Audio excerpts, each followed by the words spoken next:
intro, and look at there, we're live.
All right. Well, welcome to a special edition of the Cross and the Crescent discussion group. We are here on a Tuesday morning. We're normally here on Sunday afternoons from 4 to 6 p.m. Central Standard Time. But in order to get this guy on, who I've been trying to get on to the program since I think around 1987 or so. Actually, it's this past January we started talking about it. And it is a real treat to have our brother Bob from Speaker's Corner. Now, if you don't know where Speaker's Corner is, or if you have not heard of Bob, I would probably say you've been living under a rock someplace, especially if you're tuning into this show. Bob frequents Speaker's Corner every Sunday afternoon, and he has all kinds of videos from his engagements there. Direct engagements with Muslims and atheists too. I believe you engage atheists and just about anybody that would talk to him.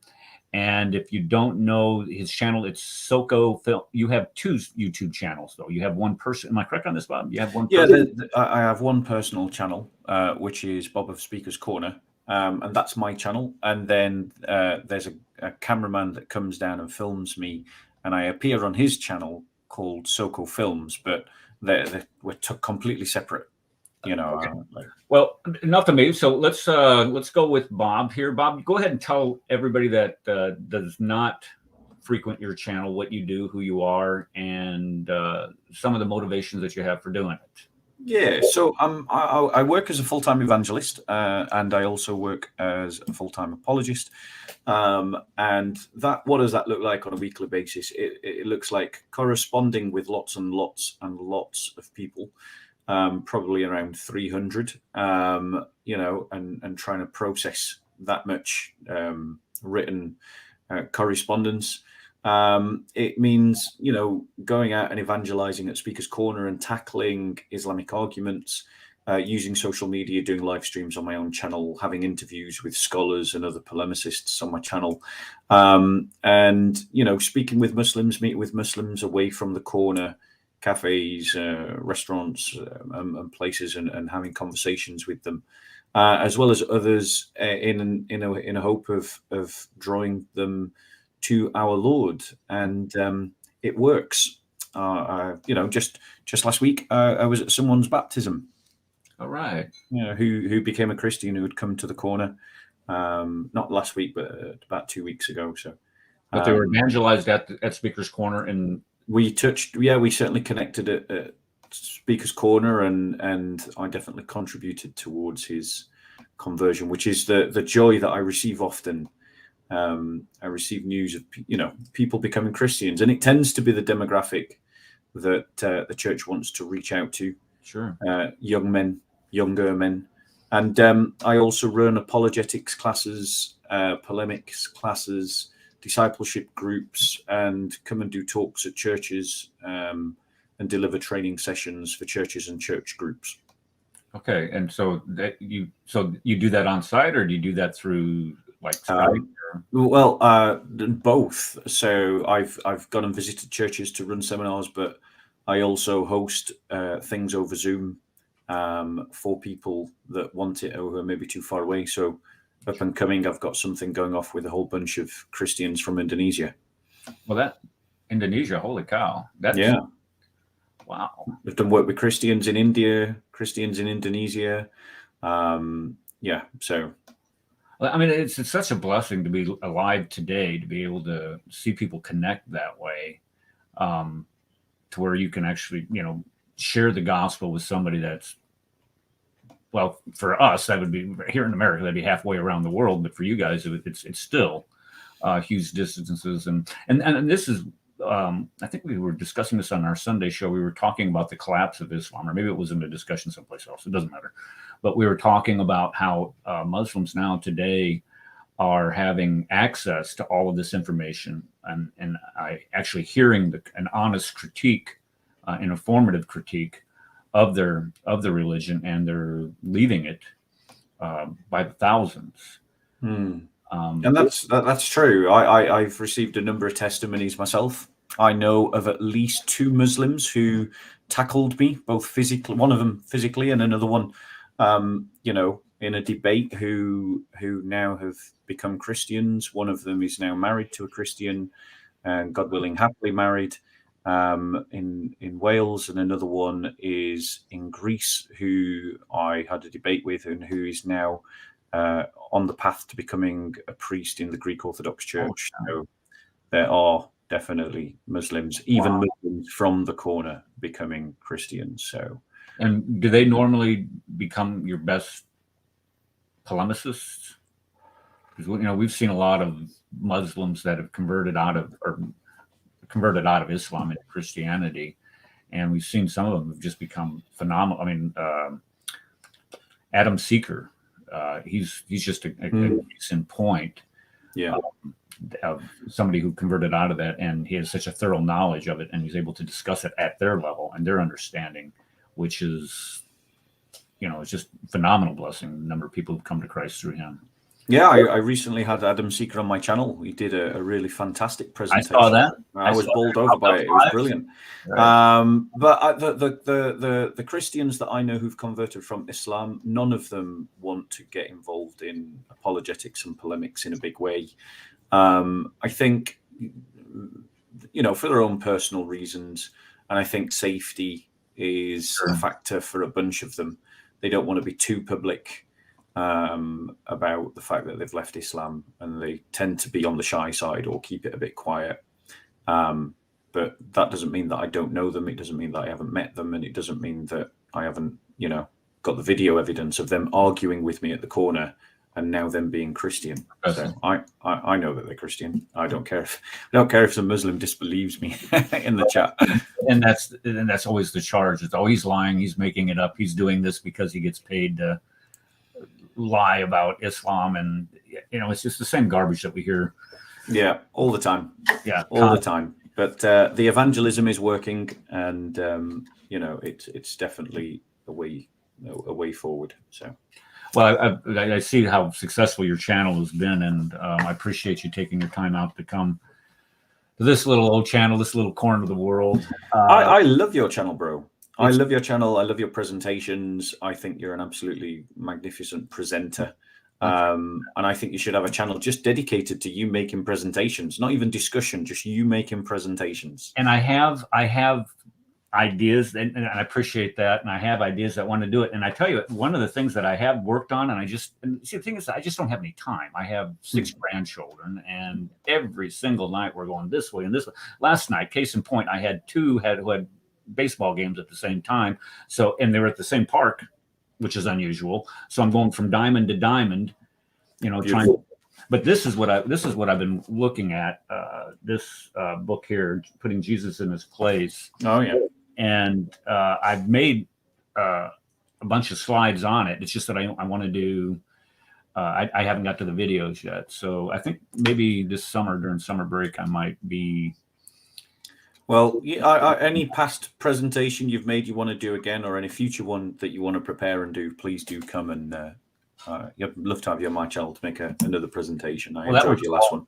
Yeah, that was a ball doing that one on Mecca, and I still love talking about that, because I think if you're going to look at it, the argument or a polemic against Islam from a purely historical view, that is the one to go after, is the fact that there's nothing. I mean, it's just like one great big black hole, and I think it's becoming more and more obvious. And this, I don't want to get off topic here, but I mean, I think it's becoming more and more obvious. Yeah.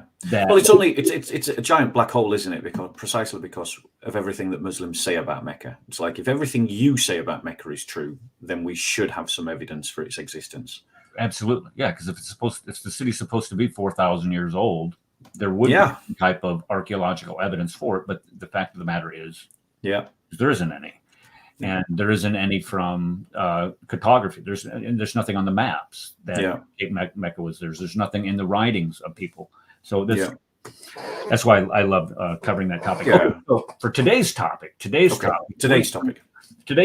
is we're going to be talking about one of the most popular, and we were discussing this prior to the show, who's the best Islamic apologist out there, and I asked you if it was Hamza, and your answer was what? Yeah, he's not. He's popular. He's not the best. Right.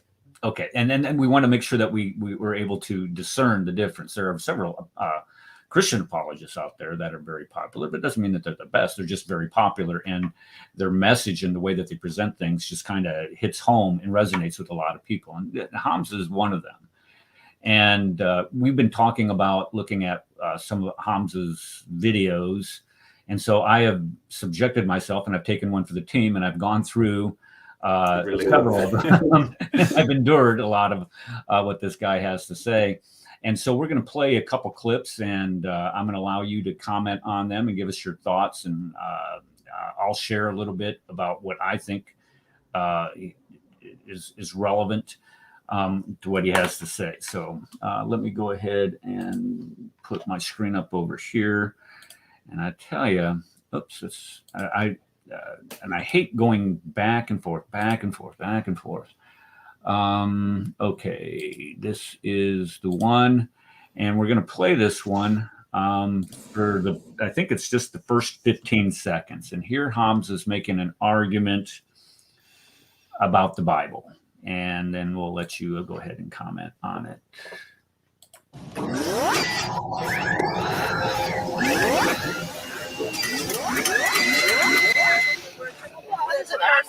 So you're saying to me the Bible is historically accurate? Almost a new way of writing. I believe so. So how I can prove to you right now it's not? The Arabic language is that as the. You know what? I think that's a later one. Yeah, that's me demonstrating that I'm an amateur at this. Don't worry. Here we go. Let's go to the right one. For Pete's sake, come on. All right. And we're going to get to that one, though, because that one is just incredible dishonesty. Yeah. Okay, present, share screen. He invites. Okay, here we go. All right. Which Bible do you read? Which is for you is the most reliable? King James, and New King James. Yeah, you're not going to go the NIV. But I use the ESV a lot because I've got a. Oh, you can't use the Greek. You can't use the KJV and the ESV. There's verses in the KJV, not in the ESV. Okay, so he's making the argument that telling this guy, this Christian, I think the guy's name's Chris. He's telling him that, and he begins the argument and says you cannot use one translation and another translation if you were going to be consistent. Is there any truth to that? No, and the reason why there isn't is because there's a lot of assumptions that Hamza's making that are just not true. His and I'm going to unpack some of those assumptions and reply to them a little. But firstly, let's allow the fact that if you get an ESV and you get a KJV and you read them side by side, you are going to find that there are some verses that are in the KJV that are not in the ESV. Is your wife your biggest critic? There we go. It's all right. Don't worry about it. No, I don't know It's the adverts made from of one of the different video stuff. screens that you've got Congress. open. Are you You've got to kidding? pause it. It's all right. This happens to me as well. All right. I think you've got it. No, I don't. What is? Believe him. Here we go. No, no. But not all Christians. There we go. All right. I hit the wrong button. Don't Ignore worry me. about it. Let's go Yeah. ahead. So you've got so it's true what he said as a basic fact that there are verse differences between the KJV and the ESV. Examples include Matthew 17:21, 18:11, Matthew 23:14, Mark 7:16, Mark 9:44, 9:46, Mark 11:26, Luke 17:36, Acts 8:37, Acts 15:34, Romans 16:24. I could give you a list, and I just have. You did. Right. But I can't write that fast, but I Yeah. tried. But the thing is that the assumption that he has made is that Christianity is a book-based religion, and that assumption is neither true in Christian practice nor in Christian belief. Every Christian accepts that the church was founded before the Bible was written, that the New Testament was written, and the New Testament was written to a church that already existed, and that's going to be that's a relevant fact that's going to come into a lot of the arguments as we go forward. When Christians give out the gospel, we don't say to someone, "Well, you can't become a Christian until you've read all the books of the Bible." We don't even say to someone, "You have to read a gospel before you become a Christian." If someone is willing to accept our personal presentation of the gospel and accept our Lord as their Lord and Savior, that's enough. So even in our praxis, in the way that we evangelize, we're not a book-based religion. Now, the thing is, he's talking, and maybe Eric, me and you could do something on this, is what I'd like to set your challenge. If you go to 17:21 and Matthew 17:21 and read it. Okay. Matthew 17 and 21. It says, "However, this kind does not go out except by prayer and fasting." And fasting, right? So now, if you read that same verse in the ESV, That's the King James, New King James. So go to the ESV. Okay. ESV means that it was the English Standard Version.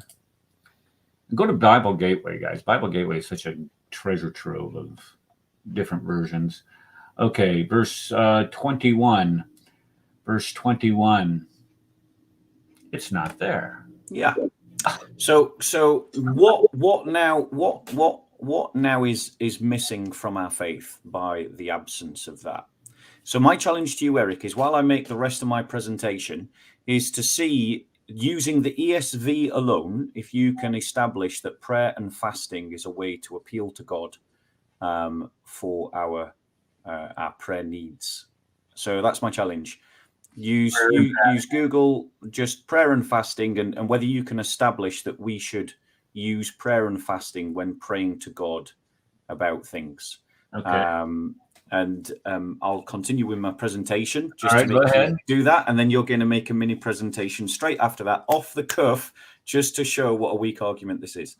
So the reality is that the first falsity is that that Christianity is a book-based religion, which it isn't. The second argument, the second concession that we need to make is that that asking the question which is the most reliable translation is a fair one. It's a fair question.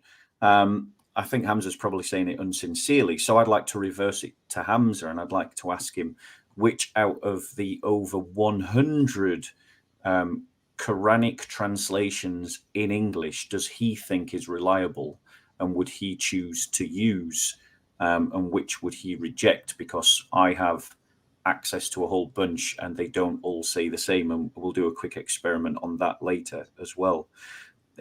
there are multiple different translations of the Bible. That's a separate issue from textual variants, and this is a question about textual variants. But I want to defer to what the scholars say about whether any of these textual variants actually harm anything that Christians believe. So I'll quote Dr. Bart Ehrman for you in his book, Misquoting Jesus. He said, "To be sure, of all the hundreds of thousands of textual changes found amongst our manuscripts, most of them are completely insignificant, immaterial, and of no real importance for anything other than showing that scribes could not spell or keep focused any better than the rest of us." And Bart Ehrman has said in that same work that none of the textual variants affect any major Christian doctrine. F.F. Bruce, in his book, The New Testament Documents, Are They Reliable?, wrote this: "The variant readings about which any doubt remains amongst textual critics of the New Testament affect no material question of historic fact or of Christian faith and practice." Dr. Daniel B. Wallace wrote this in his book, Revisiting the Corruption of the New Testament: "Although there are some significant textual variants, none of them affect any major Christian doctrine." This is a truth that is attested to by both evangelical and critical textual scholars. Craig A. Evans wrote in his book, Fabricating Jesus, none of the variations affect the central teachings of the Christian faith. Rather, they pertain to the peripheral matters, such as the wording of a particular passage, the order of events, or of other details that are not crucial to the message. Dr. Bruce M. Metzger wrote this in his book, The Text of the New Testament. He said, "The essential Christian beliefs concerning Christ, his teaching, and his resurrection are not affected by textual variants in the manuscript tradition of the New Testament." Now, you'll notice that they are making the same distinction that I am, which is that there is a difference between words and message. And the thing is, Christians have their faith in the message of the Bible, and we are 100% confident that that message has been preserved. The study of textual variants only leads us to conclude that the text has basically been stable for 2,000 years. The problem with Christians is not that we've lost words, it's that we've gained a few words in places here and there, and Christians have disagreement about whether those words should be kept and included. And where those differences do occur in the text, as we're going to see, it only affects minor doctrine, which through using other verses in the Bible, you can reestablish anyway. And that's what I came up with, by the way. What, sorry? I got 35 helpful Bible verses for fasting. So fasting and prayer. Yeah. So show me fasting. So show me now. You've literally done it in real time whilst I've been talking. So now you make a very brief presentation showing the general principle that Christians can and should use prayer and fasting to appeal to God. Well, what I'm doing is I'm just even if this verse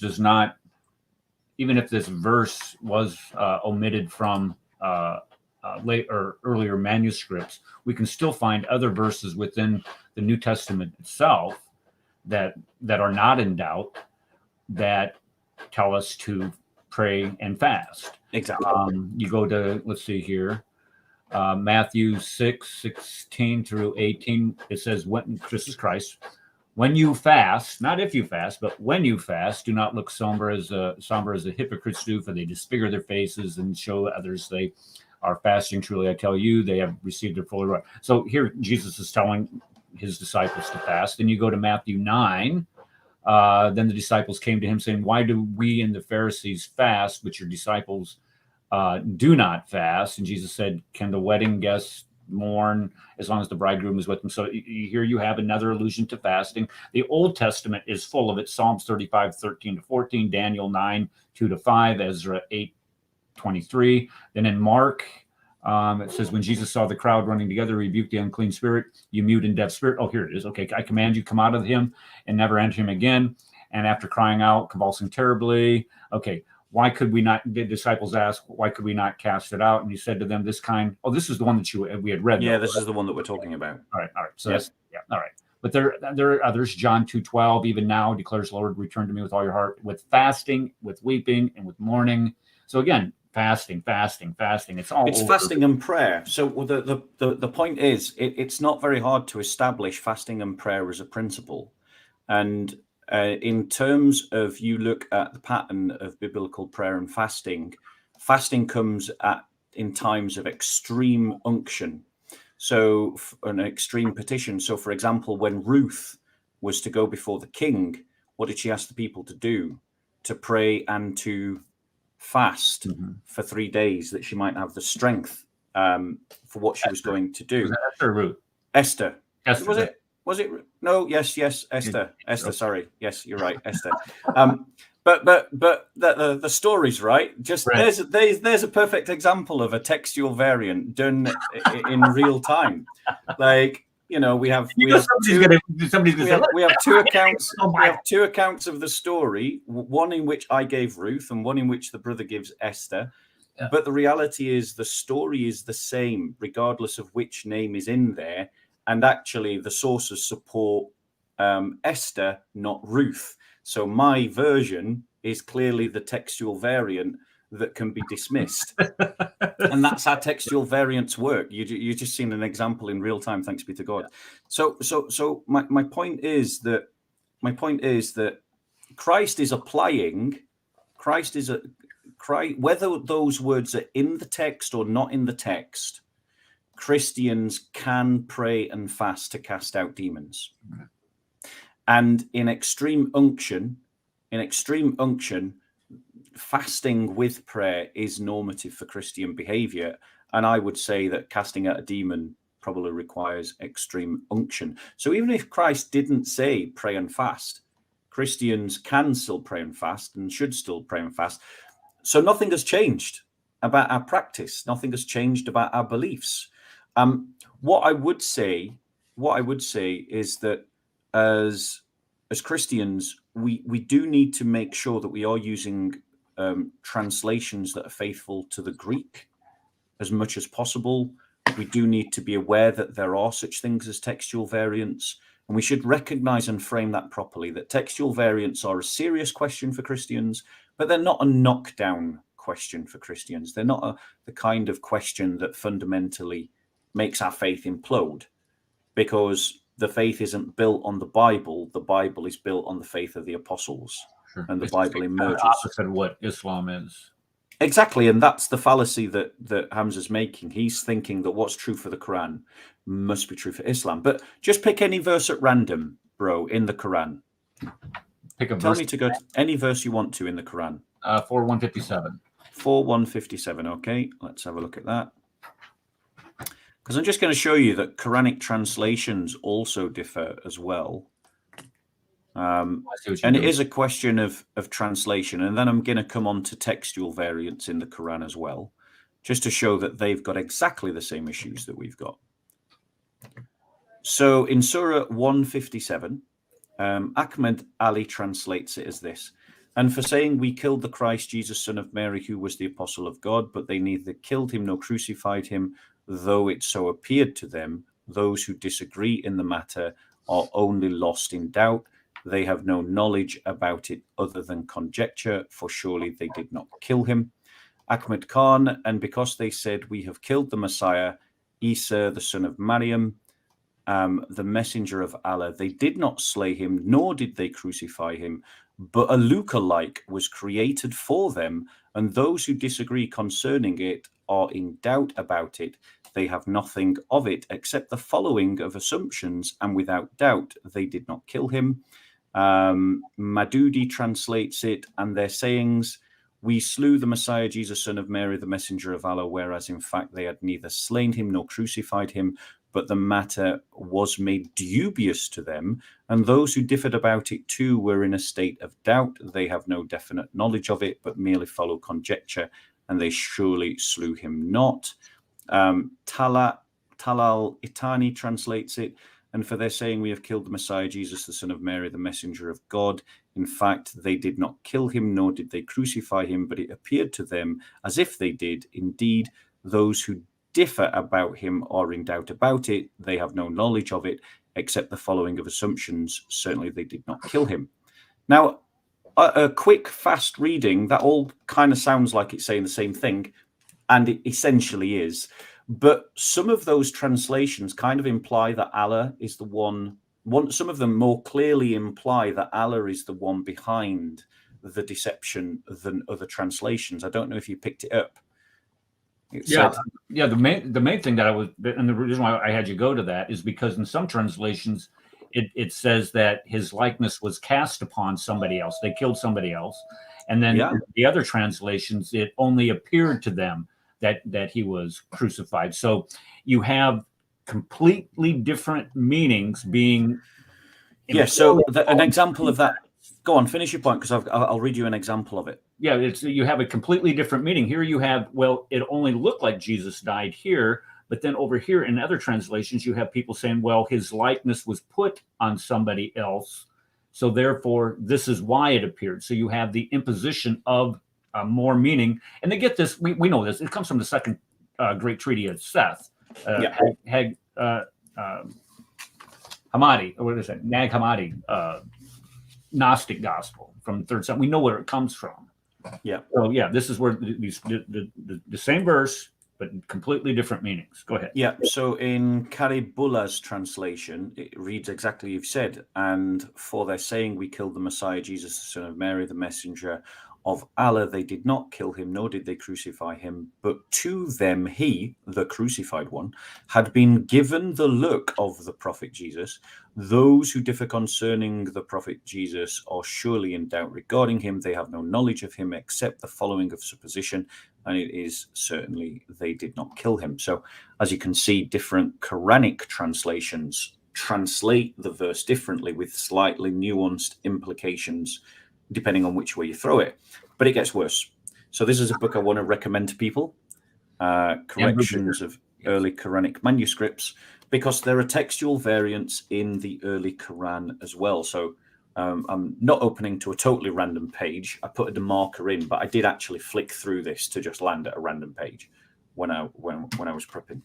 So I'm just going to read from page 47 of Dr. Daniel Brubaker's book, using example 5, a Quranic page, possibly 8th or 9th century, that's 2nd century after Hijrah or 3rd century after Hijrah, which contains several post-production corrections.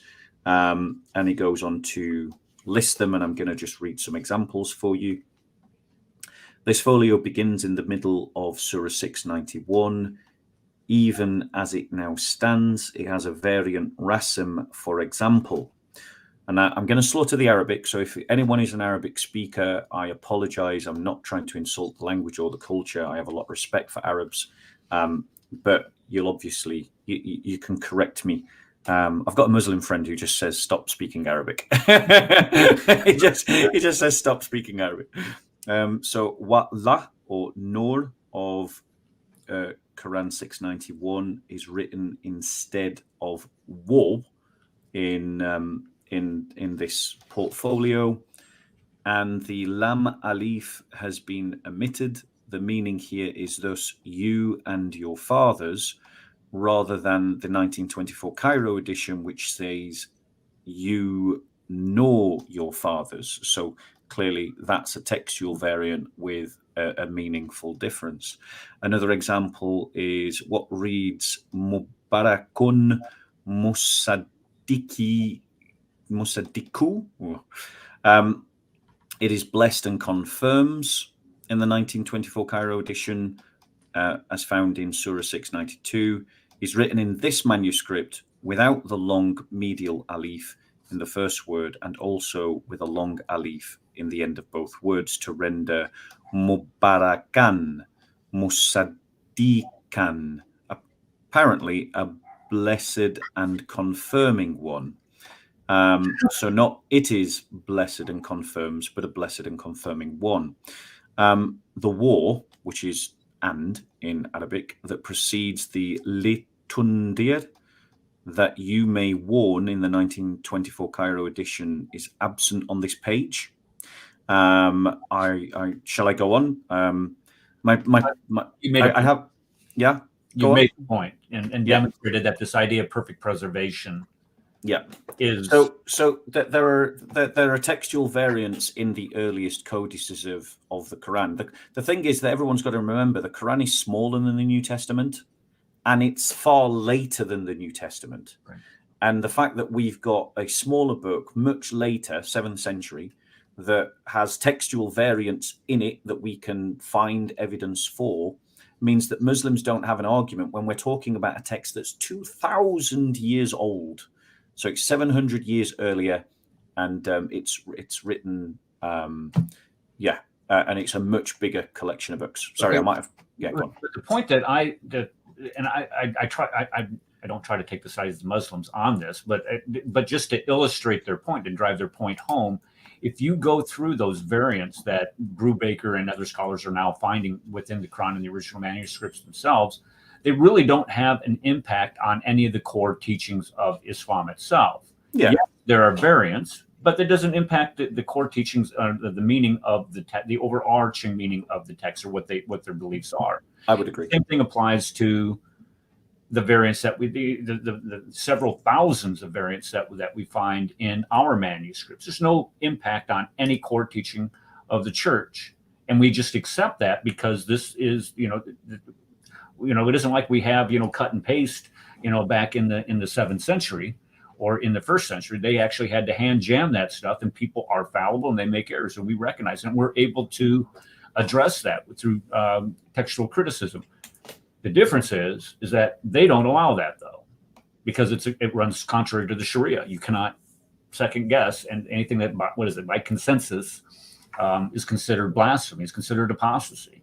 Well, the thing, yeah, exactly. You've hit your nail on the head. Is that a textual variant in the Bible is a serious but non-threatening condition for the Christian, but a textual variant in the Quran is a fundamentally contradictory counter evidence to the truth claims of the Quran itself, because the Quran claims that Allah is the protector of the book, and that he would protect the book, as according to the Muslim tasfirs, that he would protect the book from corruption.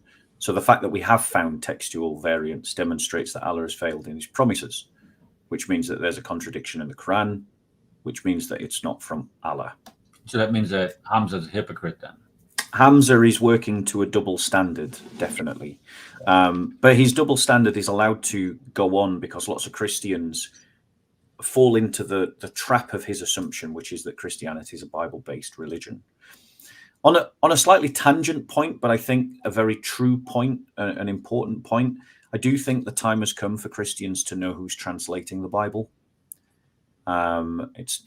Because, and it's not a relevant point to this video, but it is a point relevant to the point that we're talking about, is that now we've got to the point where there are scholars translating the Bible that aren't Christians, and they're coming to the translations with their own agendas.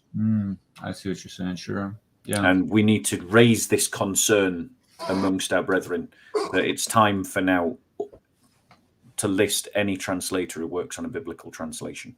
And, and I think if you're some of these versions of the people who publish these versions, I think that should be we sign not an agreement, but a confessional. You have to confess that you believe in the sacredness of the scripture, the truthfulness contained therein. And I agree 100%, because you can get anybody come in there like this guy, like the guy that you just quoted for him, misquoting Jesus, Bart Ehrman. Yeah. You can get him to come in there and, completely.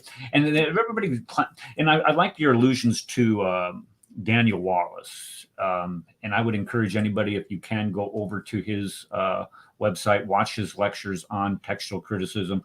And the guy is frighteningly candid about the number of textual variants that we do, but he's able to articulate the explanation for it in such a manner that even the layman can understand. And here's the bottom line. The reason why we have so many textual variants from the New Testament is because we have so many manuscripts. If we didn't have the million, 2.5 million pages of Greek New Testament manuscripts is what we have. If we didn't have that much, then we wouldn't have the number of variants that we have. But the fact of the matter is since we have so much abundance of riches, or what does he call it?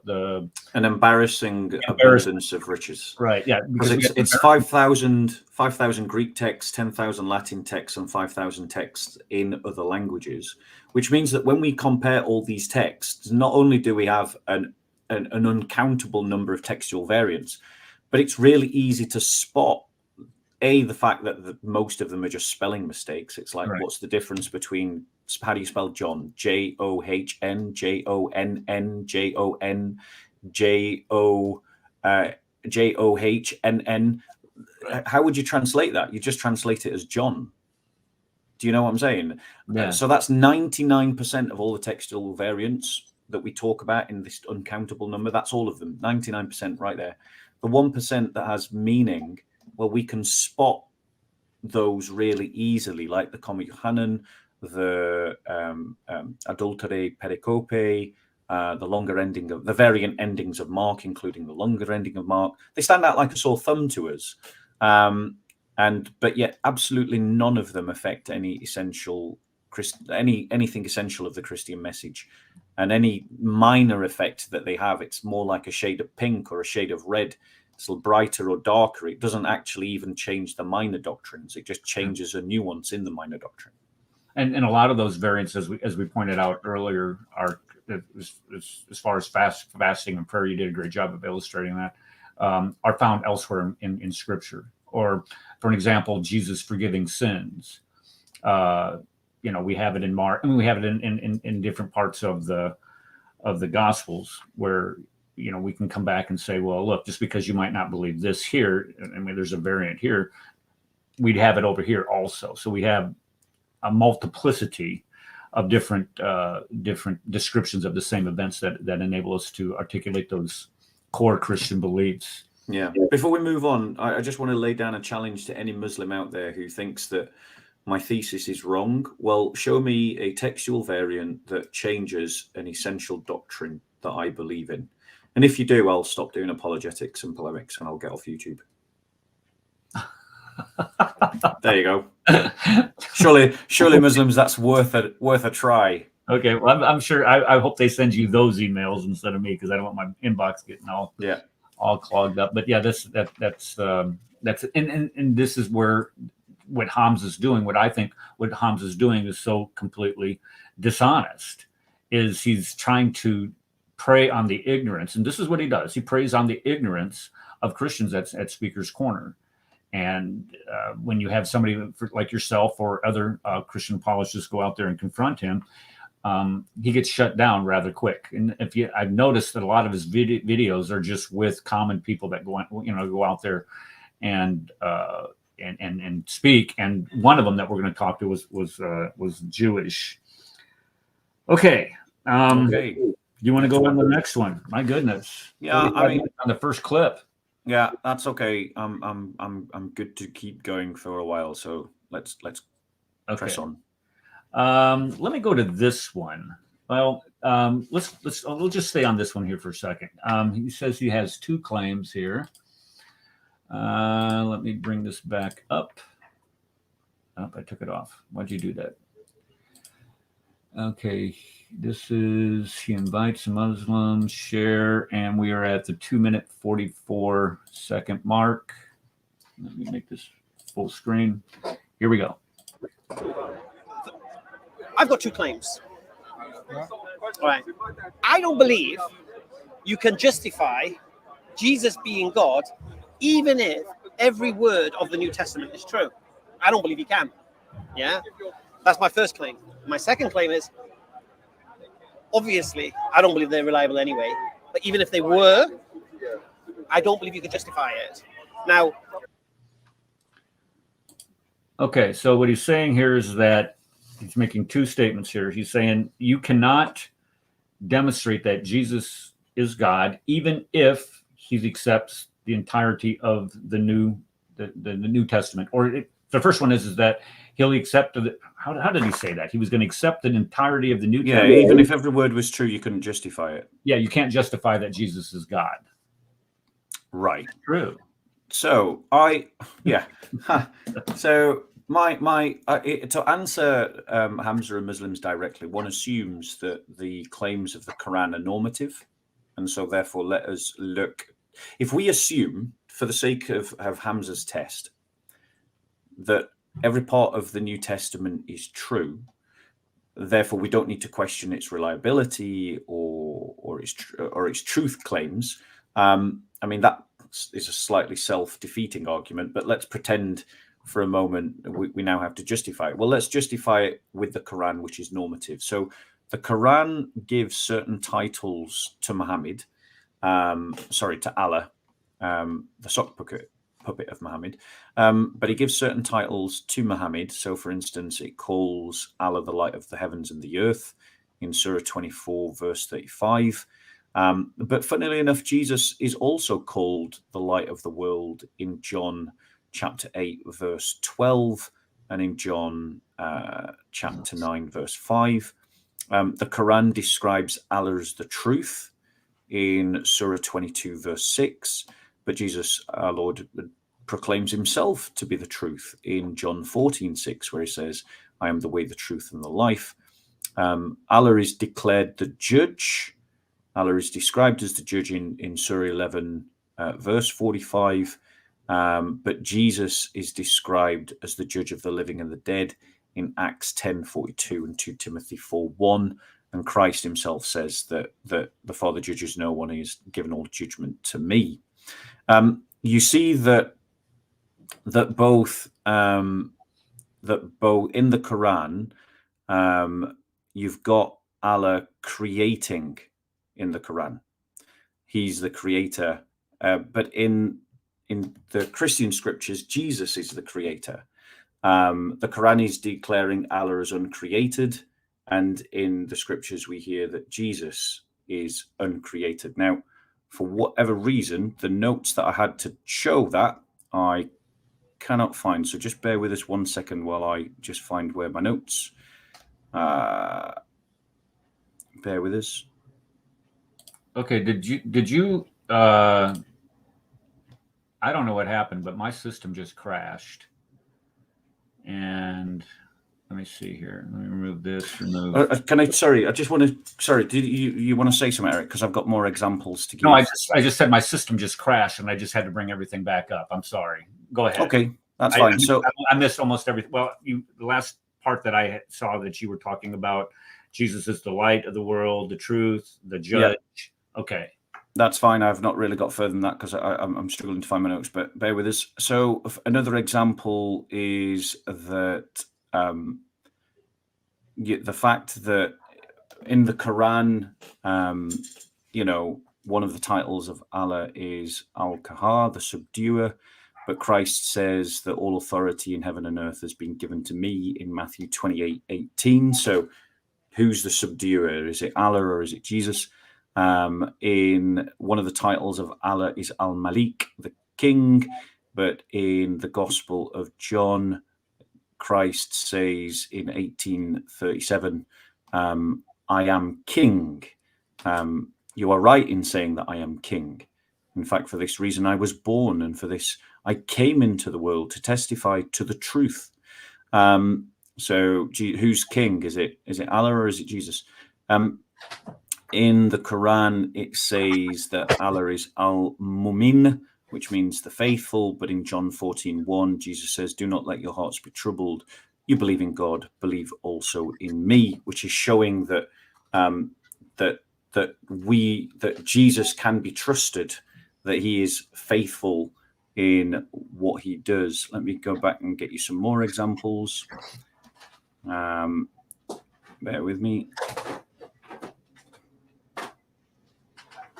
Well, the most common one that I'd see as you're looking for that is the Alpha and the Omega, the first and the last. That was my next one, yeah. Was it? Okay. Go ahead. No. Yeah. So go on, bro. You've got it right. Well, and we find finish it. God in the Old Testament being referred to as the Alpha Omega, and then Jesus also in the Book of Revelation, I think in 3 different spots, he's referring to himself as the Alpha Omega, and also in the Quran we find Allah being referenced as the Alpha Omega. So if you're sharing all these same names and you're going to make this argument that, well, you just can't say that Jesus is God, justifying it using the New Testament, well, then you're ignoring a lot of the meaning of what Scripture says about him. And I think that's what you're doing with these points that you're making. But also, as I mentioned earlier, with this book here, putting Jesus in his place, the authors of this book do a huge favor for Christians when arguing this or making this argument. You know, how can you show that Jesus says that he is, or how does the New Testament describe Jesus as being God? Where can I find that? Well, it's all over the place. You have hundreds of different verses within that text itself that provide that. That's why I want to do those videos if I ever get to them. Yeah, and also Muslims will immediately recognize that Allah is the creator, but it says in Scripture, speaking of Jesus, he is the image of the invisible God, the firstborn of all creation. For by him all things were created. Mm-hmm. In the Gospel of John, it says, in the beginning was the Word, and the Word was with God, and the Word was God. He was with God in the beginning. All things were made by him, and nothing in the whole of creation was made without him. So, you know, like Allah and Jesus are not just having the same titles, they're doing the same actions, they're performing the same actions. And according to the Scriptures, both are uncreated. Allah is uncreated and Jesus is uncreated. So if we're, as Hamza saying, if we're saying that we if every word of the Bible is true, then it's justified based upon the Quranic testimony to say that Jesus is God in the Bible.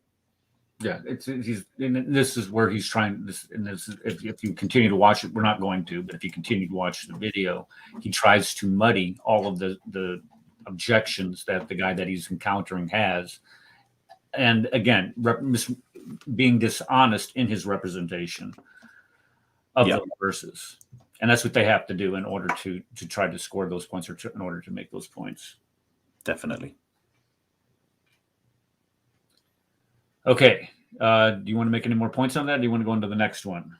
But yeah, just another one, just one final example to leave in terms of the actions being the same. You've got the fact that in the Quran, Allah is described as the one who gives life and can raise the dead in Surah 22, verse 6. But in John 11, Christ is seen as raising the dead, and also in the Gospel of John, I think it's the Gospel of John, Jesus says, I am the resurrection and the life. So there you go. One more. I do apologize. Judgment. Muslims will immediately recognize that in the Quran, Allah is the judge in Surah 11, verse 45. Or have I mentioned this one? I think I have. Yeah. Yes, I have mentioned it. Sorry, I'm repeating myself. Okay, we're done on that one. Unless you've got more to add.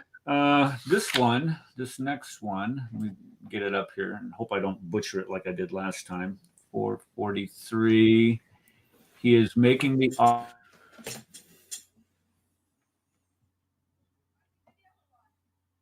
No, I've lost you. So I suspect my brother has lost his connection. So can people just tell me in the chat whether you can still hear me, or have I been lost as well?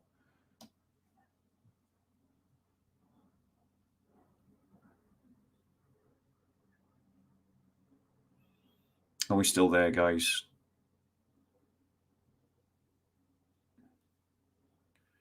Yes. Are we all frozen, or is it just Eric that's frozen, guys? Okay, so you can all hear me. So whilst Eric gets back into the chat, I believe the next one he's going to do, and this is why it's always good to plan these things in advance, is to argue that Paul is the one who's the author of the Bible that Paul is the one who created the biblical story, that he's the one behind the gospel narrative. And so to try and demonstrate to Hamza and his acolytes that this is wrong, we just need to start thinking logically. And the first thing that we have to ask ourselves is that there are certain facts that are on the ground in the first century that were well attested against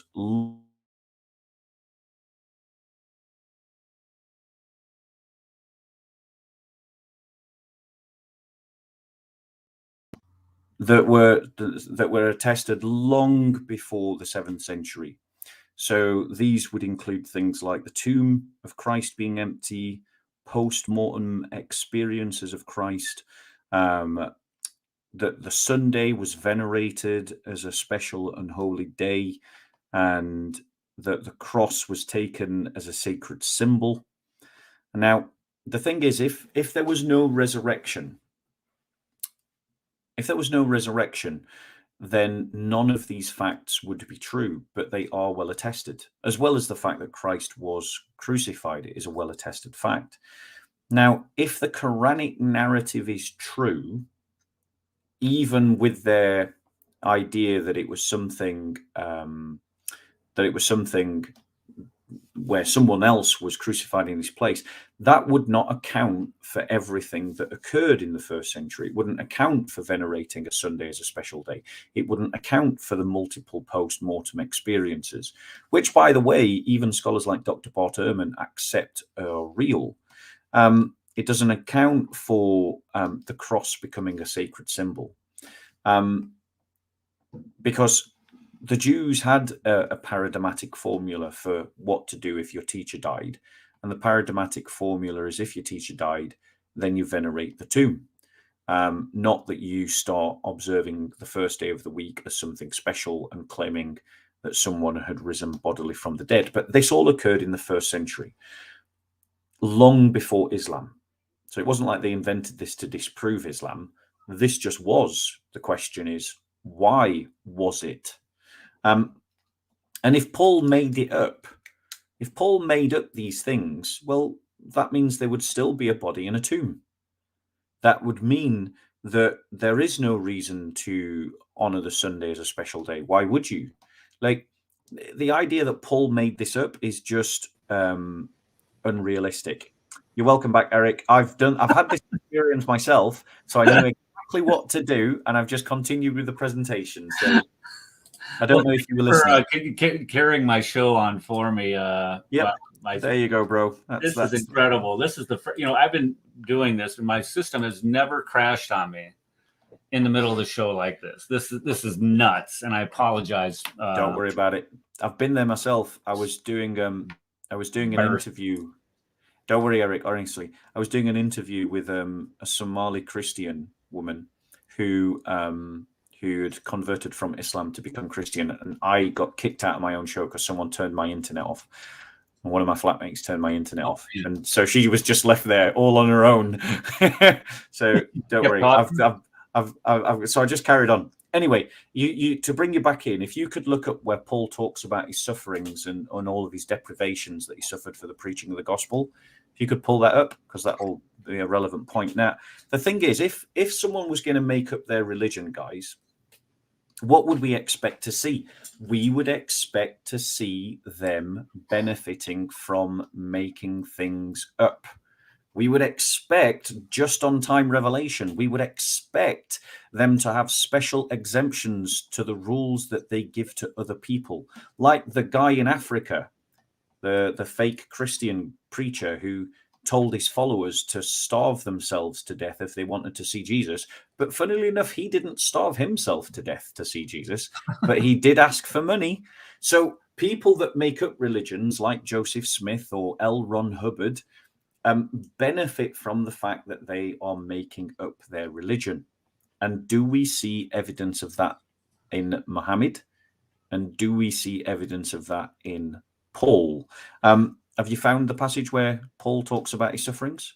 I Don't worry if you aren't. I'll go on to Muhammad. Okay. Let me give some examples then of Muhammad's. I have all kinds of examples. I know which one you're talking about. Where the one where he gives the long list. Days and 3 nights. I was. I think I might be able to find it myself. I'll race you. Come on then. I'll do it analog. You do it with internet. And we'll see who gets there first. Give no offense. Yes, I just brought up a general list. I thought you wanted me to bring up a general list, and the reason why is because, well, no, he actually gives a whole narrative of why, he basically he argues this is why I'm.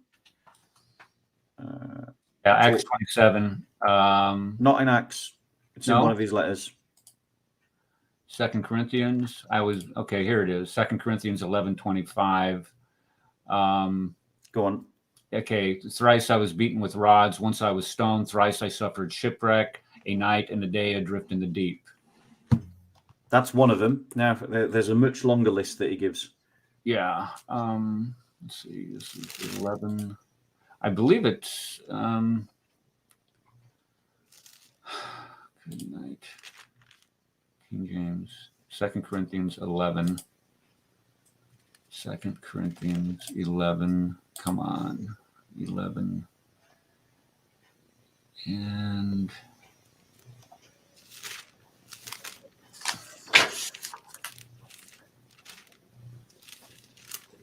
Here we go. No. Sorry, I haven't found it. Second Corinthians. What? Sorry. Okay. Here. Okay. 5 times I received at the hands of the Jews the 40 lashes less one. Where is that? Rod. This is 2 Corinthians 11, beginning in verse 23, 24. 5 times I received at the hands of the Jews the 40 lashes less one. 3 times I was beaten with rods. Once I was stoned. 3 times I was shipwrecked. A day and a night I was adrift at sea, on frequent journeys in danger from rivers, danger from robbers, danger from my own people, danger from Gentiles, danger from the city, danger in the wilderness, danger at sea, danger from false brothers, in toil and hardship through many a sleepless night, in hunger and thirst, often without food, in cold and exposure. And apart from other things, there is this daily pressure on me of my anxiety for all the churches. Right. So this doesn't sound like a man who's having necessarily the best time in being an apostle. And Paul, rather than having timely revelation that just seems to get him out of trouble every time, on the contrary, he ends up wrestling with the churches and sometimes struggling with the churches to disciple them. And you can see, as read by Eric, in what verse was that again? What passage? 2 Corinthians 11, 21 or 23 through 28. Right.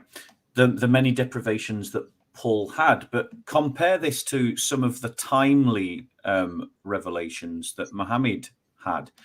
So, for example, bear with us.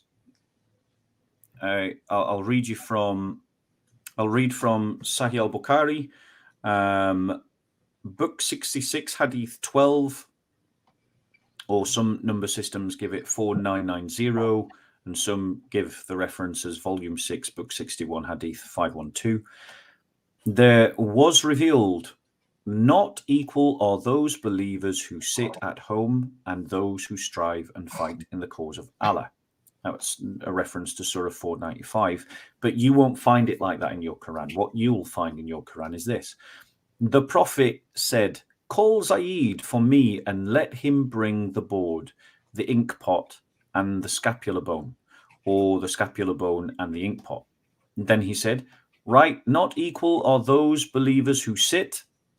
And at that time, Amir bin Maktum, the blind man, was sitting behind the Prophet. He said, "O Allah's apostle, what is your order for me as regards the above verse, as I am a blind man?" So instead of the above verse, the one I've just quoted, the following verse was revealed, which is the one you'll now find in your Quran. Not equal are those believers who sit at home, except those who are disabled by except those who are disabled and those who strive and fight in the cause of Allah. So literally, Allah's given this revelation to Muhammad. He's uttered it. You've got a record of it. So the Quran exists in one form at one moment. But because the verse basically has no account for a blind man, and the blind man asks him publicly, but what about me? I'm blind, which is a bit embarrassing, isn't it? Like, you know, you've just given this verse and now you've just got caught out by this circumstance. And then boom, a new revelation suddenly appears in which actually there's an account for people, an allowance made for people that are disabled. And so the Quran changes form from 1 minute to the next based on an embarrassing incident. That is what you expect when a person makes up their religion. Let me give you another example. So, for example, Hey, let me ask you, Bob, did that video clip play when I got cut off? No, it didn't. So do you want to play the video clip to give context to what I'm saying? He says that Paul, his assertion here is that Paul's letters influenced the Gospels. Yes. So that is the argument. So he's essentially making up. Yeah, he's essentially trying to suggest that Paul made Christianity up. Right. Yeah, and this is a common, and we both know this is a very common Islamic trope, polemic. Yeah. Letters of Paul and such. So let's test that reliability. Yeah. Now, I would even cut to the chase, and I wouldn't even bother with the Gospels initially. My first port of call is Paul. You don't trust Paul? No. And I believe Paul letters influence the Gospels. Yeah. Okay. So I'm just going to give one more. I've got a lot to say on this. I hope you don't mind, Eric. No, go on ahead. I'm loving it. So I want to give another example. So I'm sure you've heard of the Battle of the Trench. This comical experience, this comical story of this battle outside Medina, where they dug a trench, and then the army that arrived suddenly went, well, now that they've dug this trench, we can't possibly go around it. You know, there's nothing we can do. We're completely it's like a Monty Python. It's like a Monty Python sketch. It really is. But anyway, prior to this battle, because somehow Muhammad knew that the army was coming, I don't know how, maybe he had spies who were informed or something. He commanded his followers to build a trench outside of Medina in anticipation of the upcoming battle. And a lot of his followers just walked off and didn't. They didn't put in a day's work, as it were. They walked away after when they got tired or when they were fed up. There's an example of one person coming to him and asking him for permission to leave, and Muhammad grants it. And as soon as he could, that particular Sahaba returned. But then, in this context, what should happen? Allah the sock puppet arrives and says in Quran 24:62, only those are believers who believe in God and his messenger. When they are with him on a matter requiring collective action, they do not depart until they have asked for his leave. Those who ask for thy leave are those who believe in God and his messenger. So when they ask for thy leave for some business of theirs, give leave to those of them whom thou will, and ask God for their forgiveness, for God is oft forgiving, most merciful. Now, the translation, those who are true believers in Allah ask Muhammad's permission to leave, and those who do not believe in Allah are among the disbelievers, do not ask permission. To further emphasize the point, like in Ibn Ishaq's record, the following words are found. Do not treat the call of the apostle among you as if it were one of you calling upon another. God knows those of you who steal away to hide themselves. Let those who conspire to disobey his order beware lest trouble or a painful punishment befall them. It's kind of helpful, isn't it? Like you needed something to emphasize the idea of doing your duty and not just wandering off, but getting permission. And then lo and behold, Allah provides a verse that says exactly that. Mhm. It's pretty cool. If only we all had a sock puppet that could help us in times of great distress. And then, of course, divine sock puppet that nobody can prove otherwise. Yeah. How convenient, right? Most embarrassing of all is obviously Muhammad's marriage to Zainab bint Jahsh, who was the wife of the adopted son of Muhammad, who Muhammad encountered and became erotically infatuated with. But obviously, you can't marry your wife's son, because you've adopted them and they're your son, and you can't marry their wife. But lo and behold, a verse from Allah comes down in Quran 33:37, which states, "And remember when you said to him, Zayd bin Haritha, sorry, I had this plan over here. My fault. On whom God has bestowed grace, and you have done favor, keeping your wife to yourself and fear God. But you did hide in yourself," I'm trying to skip all the brackets, "that which God will make manifest. You did fear the people, whereas God had a better right than you should fear him. So when Zayd had accomplished his desire from her, we gave her to you in marriage, so that there may be no difficulty to the believers in respect of the wives of their adopted sons." And by this passage, adoption is abrogated, is how Muslims treat that.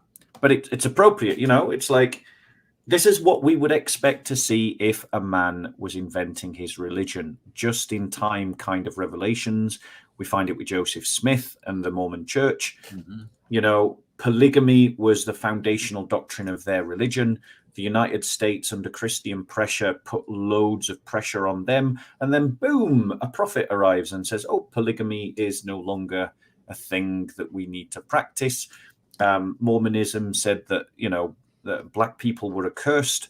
And then, surprise, surprise, that gets abolished. So a religion that changes to suit the times and the needs of the group or the individual is exactly what we need, what we expect when a religion's been invented. L. Ron Hubbard, a man who wrote in a letter, the quickest way to get rich is to invent a religion, and he invents the only religion where you have to pay a fortune to get secret revelation.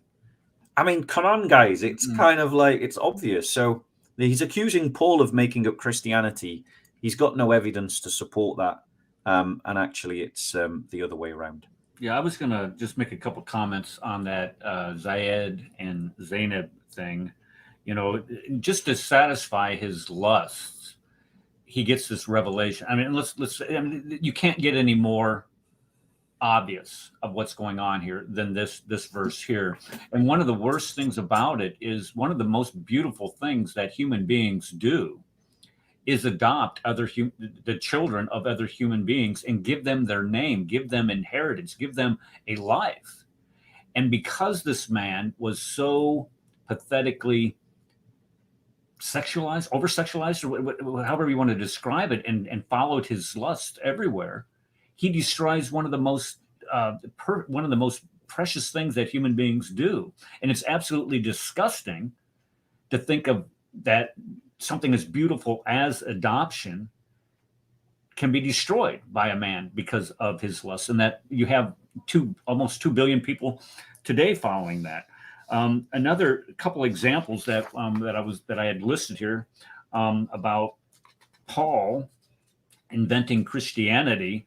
I mean, we have passages within the New Testament itself that demonstrate that this is not true. If you go to 2 Peter 3:15 and 16, where it talks about where Peter is talking about Paul, and it says, "And as also our beloved brother Paul, according to his wisdom given him, has written to you." So Peter is treating Paul's letters as authoritative. So to say that Peter or Paul somehow influenced Peter to provide the Gospel of Mark is just absolutely absurd. You go to Galatians, Paul says in Galatians, where he got the gospel message from, in chapter 2, verses 1 through 10. And it says, when in verse 9, it says, when James, Cephas, and John, who seemed to be pillars, perceived the grace had been given to me, they gave me and Barnabas the right hand of fellowship, that we should go to the Gentiles. Go to the Gentiles doing what? Preaching the gospel message that the Peter and John, or James, Peter, John, and James, the brother of Christ, had given to Paul. So how can Paul influence them when they gave Paul the gospel message? And the best one that I absolutely love is when we find in 1 Corinthians chapter 15, 3 through 8. You have scholars today are dating this passage, this creedal passage, as being written and being used in the early church within 6 months of the crucifixion. And we know Paul's conversion did not happen for 2 to 3 years after the crucifixion. So how can you have this early church creed where it discussed that, where we saw Jesus, Jesus was crucified on the cross, was rose again according to the scriptures, and then he was seen by John, or Peter, John, the 12, and 500. How can you have this creedal statement that clearly outlines the gospel message developed before Paul was even converted to Christianity? This is where we look at people like Hamza, and this is why I say he's a target-rich environment to attack the hypocrisy and the deceit of the plumbuses that you have to deal with out there on a weekly basis at Speaker's Corner. The average Christian is not equipped to do this, though. Yeah, and I think that exerts the need for us to take apologetics seriously and to convince our fellowships that they need to take apologetics seriously. The fundamental problem with the whole idea that Paul invented Christianity is it ignores the fact of the Jerusalem tradition. So Paul is clearly tapping into an earlier tradition from him, and 1 Corinthians 15 is an example of that. And this is a well-established principle in academics. Dr. Seyoon Kim, Dr. Mike Lacona, Dr. James D.G. Dunn, in his New Perspectives on Paul, for instance, argues that Paul's gospel is not simply a reflection of the Jerusalem tradition, but represents a significant development and innovation within early Christianity. But the point is, James Dunn is recognizing that there is a Jerusalem tradition that Paul is tapping into. It's how N.T. Wright described Paul as being, so Christ came and was the sort of the surprising answer to Old Testament prophecies that resolved the Old Testament prophecies, and then Paul was the first one to go, not the first one, but one of the most significant people to go, well, what now? What do we do now? Sure. The difference between the one who writes the music and the one who composes the music, the one who interprets the composition of the music. So this idea of a Jerusalem tradition is something well established in academic fields. It's clearly evidenced, and Dr. Seyoon Kim really goes to town on this. He really does a deep study on it, and he identifies multiple places: 1 Corinthians 15, 1-5, Galatians 1, 18-19, Galatians 2, 1-10, Romans 1, 16-17. Of all as being all passages where clearly Paul is dipping into a Jerusalem tradition that predates his own conversion. Sure. And as he's tapping into that tradition, what is that tradition? It is that Christ was crucified, Christ was resurrected, Christ will come again. It's the basic charisma that Christians have recited in their liturgical worship for 2,000 years in chant. It's the earliest proclamation of the church. You find it in the early sermons in the book of Acts, and it predates Paul. So Paul can't be the inventor of something that he converted to. And let's remember that, because it is a majorly important point. Paul, an enemy of the church, a persecutor of the church, converted to a religion that he was persecuting. If you convert to a religion you're persecuting, then you're not the inventor of that religion. Okay, I got a rebuttal for that. Go on. Okay, and this is an honest to God rebuttal that I've heard from a polemicist saying, well, if you're Paul, and you really want to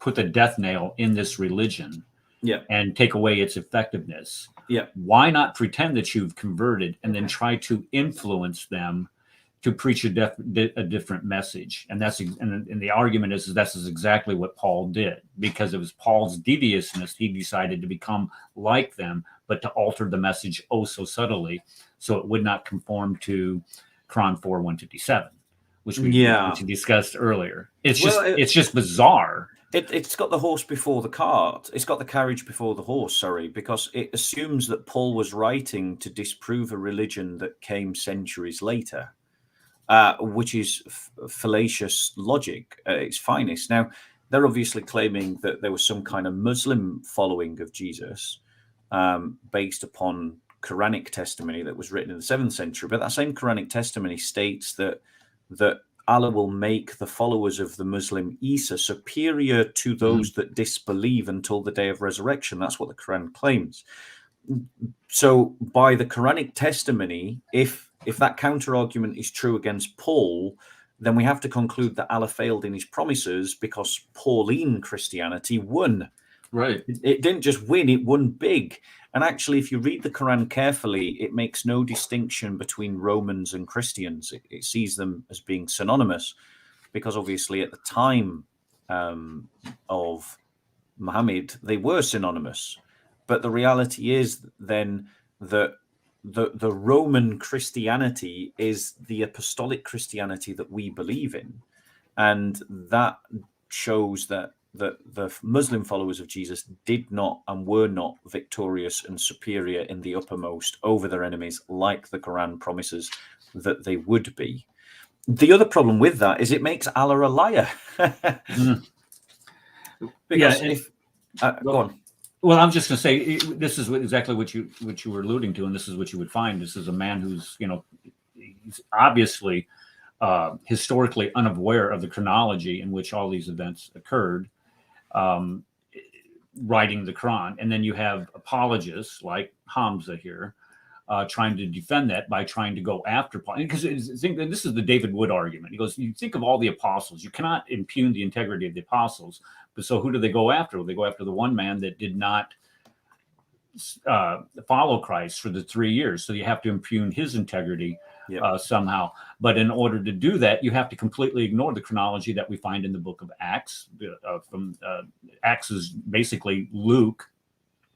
2 is all it is. It's written by the same guy from the same perspective. And he does provide the chronology that Paul converted much later after the church was born. So you have to ignore all of that in order to get at the position that he wants you to be at, in order to try to marginalize the epistles of Paul and the impact that Paul had on the church. And also Muslims, have got to establish motive. Well, why would Paul want to change a religion so that it doesn't observe the law when Paul himself cared so much about tradition? And that's part of Dr. Mike Lacona's thesis in his book. I want to encourage you guys to read it. It's another good book for you. Like in his and look at the size of it, it's a proper academic book. And in his thesis, he goes on to point out that Paul really cares about tradition, in that he cares so much about tradition that he uses and appeals to the church to follow tradition. And if people don't follow the traditions, the Jerusalem tradition, the tradition of the church, that they shouldn't, you shouldn't even mingle with them. Because remember, the Gospels had not been written by the time that Paul was writing his letters, and Paul had not yet written all of his letters. Sure. So, there wasn't a New Testament to use as a referent. There were some letters at the time of Paul's life, and maybe some of the first Gospels were either being written or soon to be written thereafter. So the whole point is that people who claim that Paul made up Christianity are getting history wrong. They're not treating history properly. and that's the problem. That's the exact problem right there. It's that, they're not doing history properly, right? Because there is a method, the historical method, and they're not, and they purposely do not follow it because they know that if you did use that, the historicity of their and that methodology could then therefore be used against the Quran, the Hadith, and all and the Sirah. So they avoid it like the plague, and they denounce those who would dare to criticize that or their ability to use that methodology as being somehow hate or bigot, whatever you want to call it. Yeah, and the thing is, they've got a number of problems in terms of authorship, like of the Gospels. They've got to establish. They base their argument on the fact that, well, these are anonymous authors of the Gospels, as if that proves anything. If I write a letter, Eric, that has all your bank details on and your address and all the rest of it, and then I publish it, and I do it anonymously, does that change any of the facts on the page? Is a truth still a truth, even if it's written anonymously? No, of course not. No. Exactly. So the whole argument is a fallacious argument, but there's substantial evidence that we can claim for the authorship of the Gospels. Firstly, it's attested to very clearly in the Church Fathers, and I am desperately, whilst I'm talking, trying to find which Church Fathers said which ones. Well, that. Okay. Well, go on. Irenaeus. Okay, you have Jesus, John, then you have Polycarp, Polycarp, Ignatius, Papias, and then you have Irenaeus, who was a student of Polycarp, listing all four Gospels. Okay, so like you've done it for me, but yes, we've got the four Gospels are clearly named with their authors. You've also got the fact that yes. Right. You've also got the fact that there's no extant manuscript that gives a different author. Right. If it was just being made up, then you would expect there to be some kind of argument over who authored the Gospels, different people arguing over it. We know that the church wasn't frightened to argue over the authorship of the church, because you see arguments over some of the epistles later in the church with Christians arguing over who wrote what. But no one argues about the authorship of the Gospels. It's just universally accepted, which means that it's a super early tradition. There's no material evidence to support different authorships or made-up authorships, and you've got early witness to the fact that they were written by Matthew, Mark, Luke, and John. You mentioned something earlier about the anonymity of the authors somehow being problematic. And I can't. No, I was saying that it's a moot point. No. What I'm saying that being used as an argument to be problematic to the who the authors were. But I've read some. I can't remember where. I might have to look it up. But my understanding is that when biographies were written in the first century, the biographers, normally it was the norm to maintain their anonymity, to be anonymous. So you have a dual standard here. You say, okay, if you do have if you know who the author is, then therefore we know that this was not a first century document, because in the first century, when people wrote biographies, they maintained their anonymity.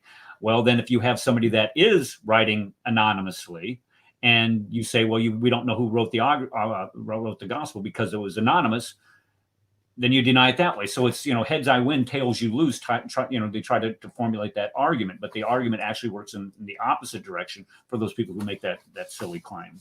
It is, yeah. It's a totally bogus. And I actually had Dr. Mike Lacona on my channel, and we talked about that. And you're quite right that it was a completely normal thing not to have the name of the author on the text, and so it isn't troublesome to classical scholars, the idea that you might have an anonymous writer, because all documentation, especially biographies, were anonymous. That's normal. But nobody doubts the authorship of these other texts. So even though they're later ascribed to the text that they're concerned with, I can't remember a name, but particularly the author of the biographies of the Caesars, whose name I can't remember. I want to say Platonius, but I'm thinking I might be making that up. But yeah, it's kind of normal, and we do see that in the Gospels as well. The reason why there's no isnad chains, guys, is because the isnad is literally one. It's one. It's Matthew. It's Mark. It's Luke. That's why. So I don't. Yeah, it's a really bad argument. I'm trying to not be personal. It doesn't keep him from making it, though, does it? No, it doesn't stop him from making it. But No. I'm trying not to be. I'm trying to not get too personal. No, and I just stick to the argument. Yeah, because you have to be out there with these guys on a weekly basis. I have an entire ocean where I don't have to worry about them doing anything nasty. Okay, you want to go to the next video? Yeah, can do. Where he talks about prayer.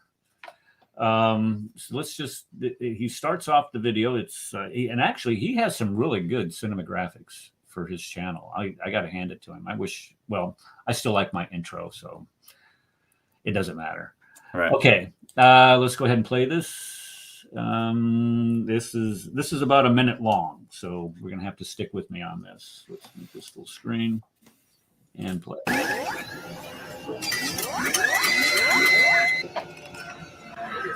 So when I show you that now, then what? Fell on his face and prayed. No.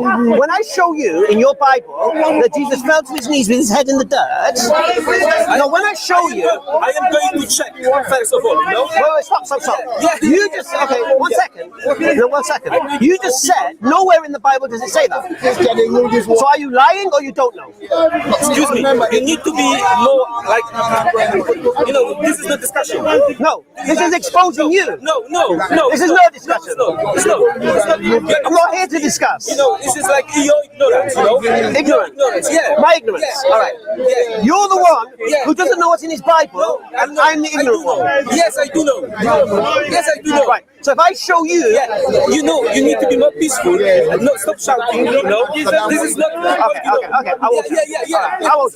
Forgive me. Yeah, no. If I show you. Okay, so he's making this claim that Jesus prayed like a Muslim. Why is it so important for them to say that Jesus prayed like a Muslim?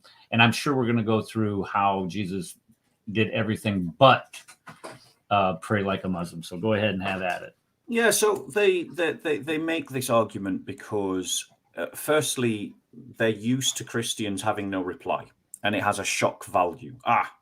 Jesus prays like a Muslim, not like you pray. You don't prostrate in prayer. And so it has a shock value as a polemic, but also they have a need to try and claim Jesus as a Muslim because obviously they believe that all the prophets were Muslims and therefore Isa has to be a Muslim. So they need some kind of evidence to back it up. Now, the irony is that in the very next breath, when you disprove their argument, their counter to that is to say, well, the Bible's not believable, it's not trustworthy. But it's only trustworthy when we can use it for our purposes. And usually the argument goes along the lines of quoting one isolated verse from, the books of Moses, another isolated verse, say, from the book of Jeremiah, another isolated verse from the book of Haggai, and then another isolated verse from one of the Gospels, and then they draw this seamless line as if to say, look, everyone prayed like this. And it's just it's completely dishonest. It's intellectually dishonest, it's academically dishonest, and it's a busted sales pitch. And the reason why it's a busted sales pitch is I'm going to ask you to go to please. Could you go to Mark 11:25? Sure. Mark 11, verse 25. I got it right here. And whenever you stand, okay. Stop. So go on. Read it again.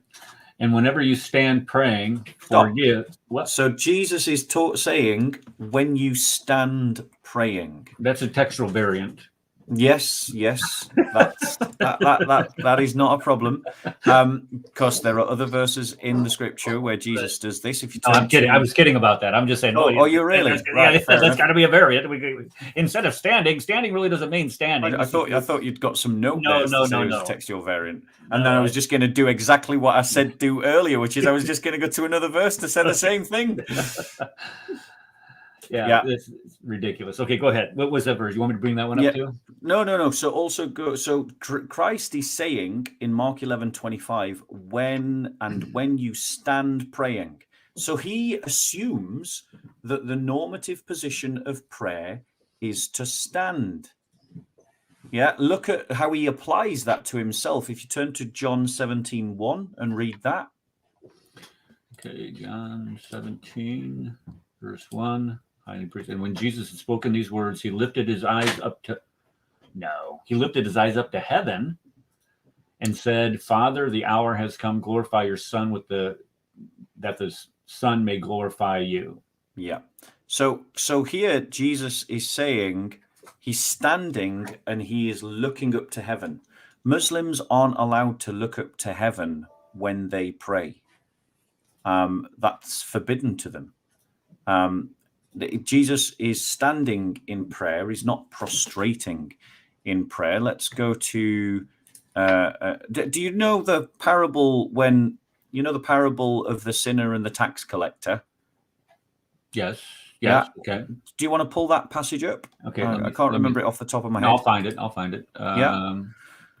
So let's just find another one. Bear with us. Bear with me 1 second. That'd be Luke 18. Luke 18, verses 9 to 14. Yeah, do you just want to read that, please? Yes, and he told this parable to someone who trusted in themselves that they were righteous and treated others with contempt. 2 men went up into the temple to pray, one a Pharisee and the other a tax collector. The Pharisee, standing by himself, prayed, thus, God, I thank you that I'm not like other men, extortioners, unjust adulterers, even like this tax collector. I fast twice. Look at that. He's fasting here. Fast twice a week.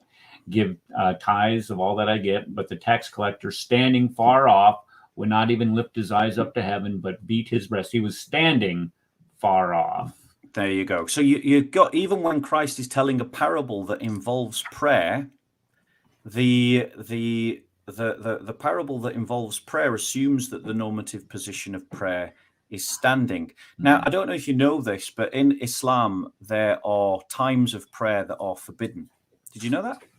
They're what? There are times where salah is haram. Times, okay. Yeah, there are times in the day when salah is haram. I did not know that, no. So after the sunrise, if I understand it correctly, and I'm sure a Muslim will correct me, but the basic message is correct, that the after sunrise, or as the sun is rising and as the sun sets and as the sun is in its zenith, you can't pray at these moments in time. So there is strictly there are places where when Muslims cannot perform salah. But if you turn to the passage where Jesus tells the story of the unjust judge and the widow.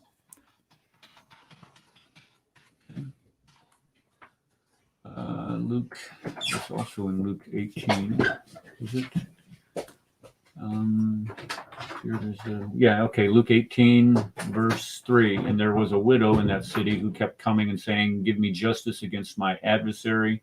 For a while he refused, but afterward he said to himself, though I neither fear God nor respect man, yet this widow kept bothering him. I will give her justice so that she will not beat me down by her continual coming.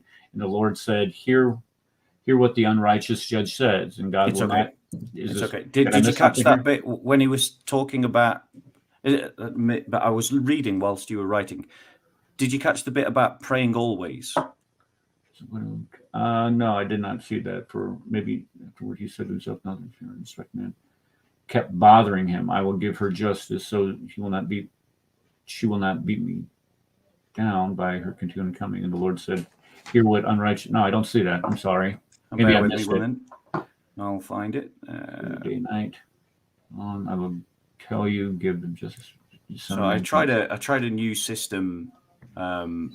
Maybe I'm in the wrong verse. No, bear with us 1 second. It won't take me a minute. Just judge.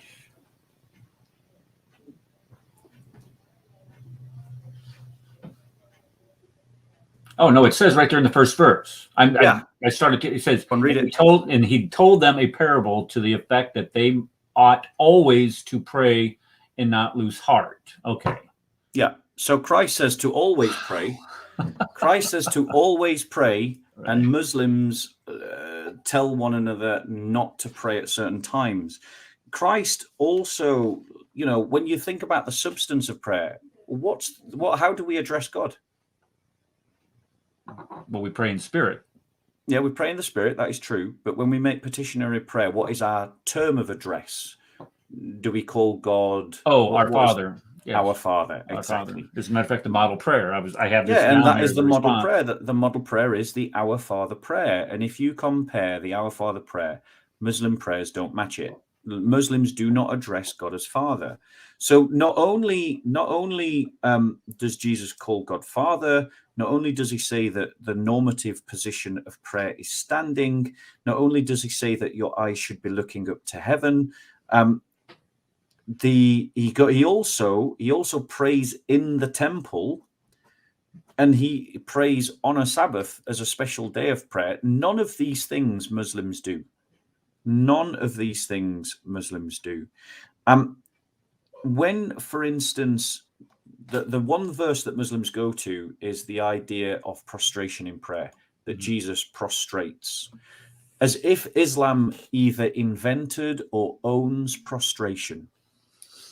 It would take me it will take you, Eric, it'll take you 2 minutes to find a video, or just type in Christians prostrating in prayer.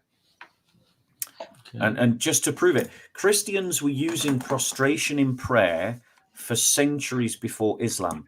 They didn't invent the practice, and they don't own the practice. It is not that Jesus prays like a Muslim. It is that Jesus prays like a Jew, and Muslims are copying Jews. Okay. And Christians, when we prostrate in prayer, we are copying Jews. They didn't invent it. They don't own it. And it isn't that Jesus prayed like a Muslim. It's that they are praying like a Jew. Here's an example of a Christian prostrating in prayer. This is,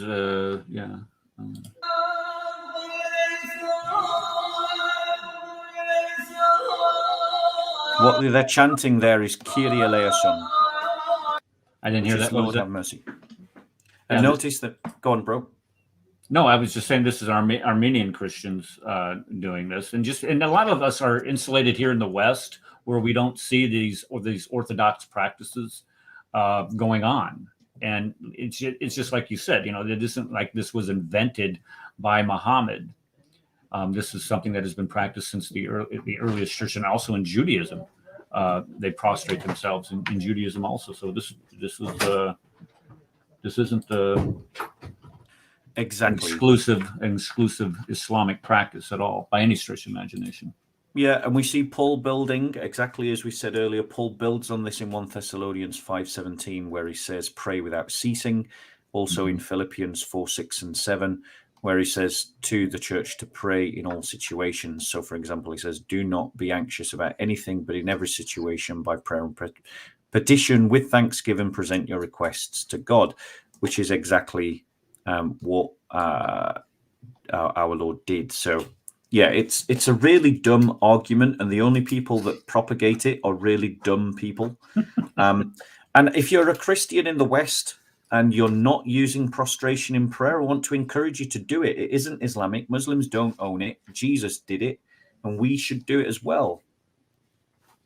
Well, what I would point out also, if you go to Matthew chapter 6, where because we all know that the Muslims, they have certain prayers that they have to give, and each of the 5 different prayers that they give during the day. And here's what Jesus says. He says, "And when you pray, you shall not be like the hypocrites, for they love to play standing in synagogues and corners in the street, that they may be seen by men. Assured they say they have the word, but when you no, that wasn't the one. It was where he says, do not keep making the same type of repetitious prayers. Do not use repetitions in prayer. It's the three good works that he speaks about in the Gospels: prayer, fasting, and alms. Yeah, verse 7, it says, and when you pray, do not use vain repetitions as heathens do. And what do the Muslims pray? 5 times a day. The same prayer. Well, they pray different prayers for each one, but it's the same repetitious prayer. Yeah.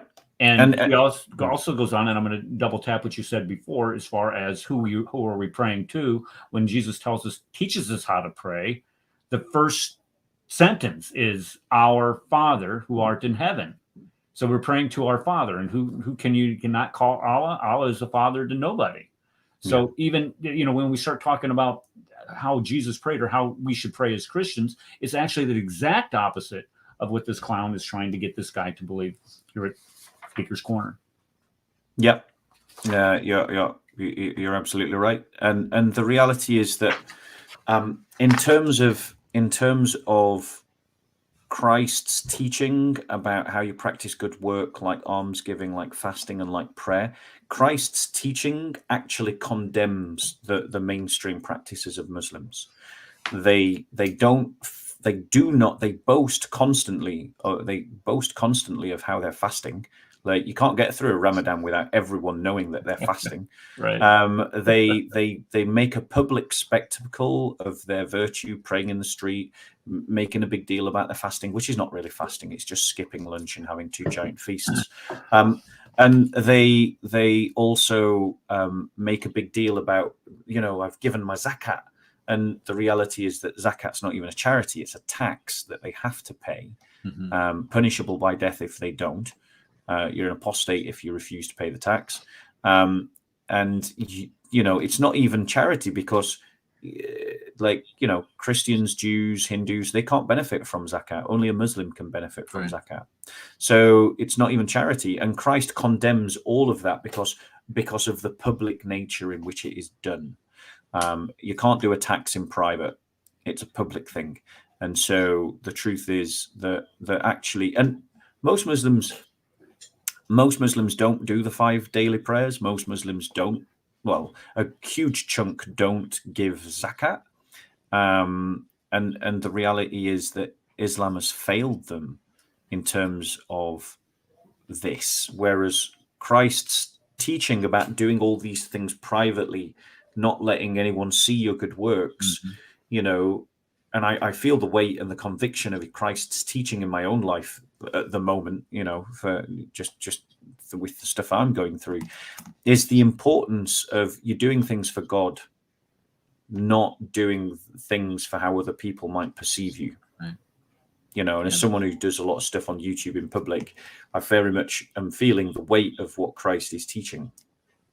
Right. And that's part of the focus that a lot of us, and I find myself in the same situation, not nearly as big as yours, of course, but looking to satisfy my own desires, my own feelings on these shows. And I keep forgetting that, the audience of the people that we're trying to, because I don't make any bones about it. My show is specifically to build up the ability of the Christian to, number one, to defend their faith, but also to build up their ability to openly criticize and know the good criticisms of Islam. So it's not necessarily dedicated to winning Muslims over, but it's more focused on the Christians and their faith, because let's face it, the Christians, and like a lot of Muslims, I guess you can make the same analogy, are very ignorant of what the Bible teaches and what their faith teaches, and they're very susceptible to these attacks. So it's best used to equip the Christian to defend and to attack. It's kind of like what's that, Deuce Vault that Crusaders, yes, that you like to use. As a matter of fact, I have that on my, and if you watch the opening, I have that on in the opening. I did see it. I just want to point out one more thing, okay, which is that which is that morning prayer in the I'm going to mispronounce this as well, Shakarit, which is a Jewish book talking about Jewish traditions of prayer, daily prayer, and the set times that they were done, which Jesus would have followed. You also find it in the Minsha, is ideally done between the 9th and the 12th hour of the day, or between dawn and the 4th hour of the day, which means that Jesus was praying at times expressly forbidden for Muslims to pray at. So clearly Jesus didn't pray like a Muslim. And he wasn't a Muslim. And he definitely wasn't a Muslim. Yeah. Well, Definitely was not a Muslim. That's another argument that they make. That's a different argument, but this is a really broke argument, and sadly, it just shows the low IQ of the people that make this argument. Well, the boldness from which he posts this. I mean, this guy has how many?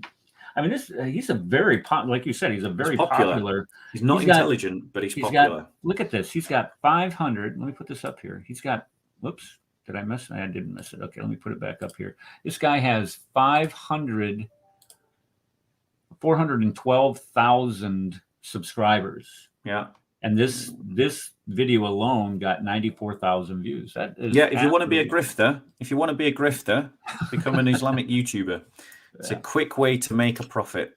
And sadly, I think that economics speaks to people, and so you're going to see an increase in that because it's just a quick way to get subs and a quick way to make money. So if you want to be a grifter, that's the way to go. But if you're in it for truth, then you follow the harder path that me and Eric are on. Yeah, and I think that's what they're doing. Him and who are those other two? Muhammad Hijab, Ali Dawa, and but those guys aren't on EF Dawa, are they? Are they part of that group? No, I don't. I mean, I'm not going to comment as to the motives. I'm just pointing out that if you want to be a grifter, this is the way to go. Okay. Yeah, you want to make money. You just. Well, that's what Kenny Bomer in his debate with David Wood was accusing David Wood of. You look at it, he's making all this money criticizing Islam. That's his sole motivation is to make this money. Yeah. Well, he makes a substantial amount of money doing it, but that's not his sole motivation because. How does that apply then to some of the popular Islamic YouTubers? Do you know what I'm saying? It's like if you're going to take this logic, apply it consistently. Exactly. I mean, I'm pretty much done with that silly argument. I can't see. I mean, we could obviously go over the same territory again in even more detail with even more references, but it feels to me like we've kind of smashed it. I think she sums it up, Latia. She sums it up best. He's an idiot. Yeah. Okay. I love the bluntness of sometimes of the people that come to the channel every Sunday. Oh no, sorry. Just another thing that occurred to me. Christians sing. They sing psalms. Muslims don't sing. Singing is haram. Why is that? Do you have any idea? I don't. Off the top of my head, no, but it wouldn't take me long to find out.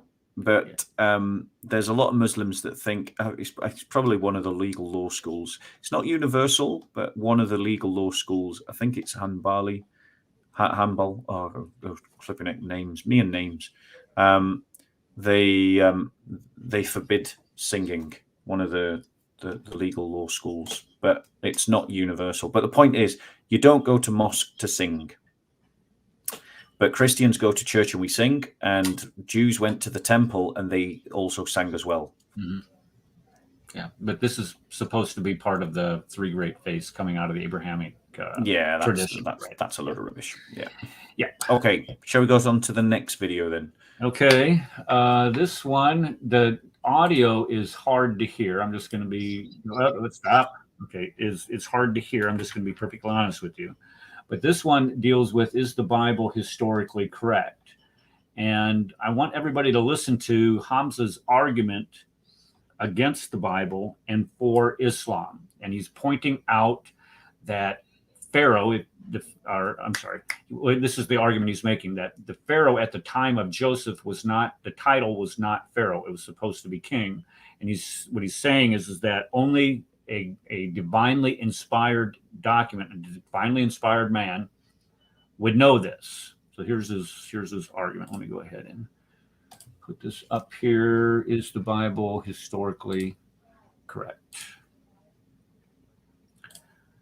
All right, let me make it big for everybody to see. And here we go. This is not subjective. This is proof. Okay. If you read your Bible in the Old Testament and the story of Joseph, you know the story of Joseph? Goes in the well, comes out of the well, goes to prison, ends up being advised to the leader of Egypt. Yeah? Yeah? Are we so far? According to your Bible, who is the leader of Egypt? What's his name? What's his title?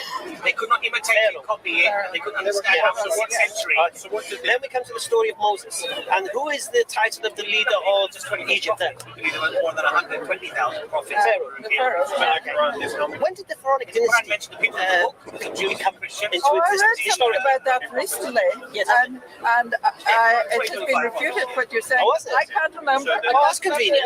So That's I'm not even convenient. going to go there. Okay, well, I'll tell you historically, because this man likes history. The Pharaonic dynasty, in the time of Joseph, they were known as kings. And it was only later on they became pharaohs. Yeah? Now, here's the amazing thing, because I want to bring the Quran in, because you like to control the Quran.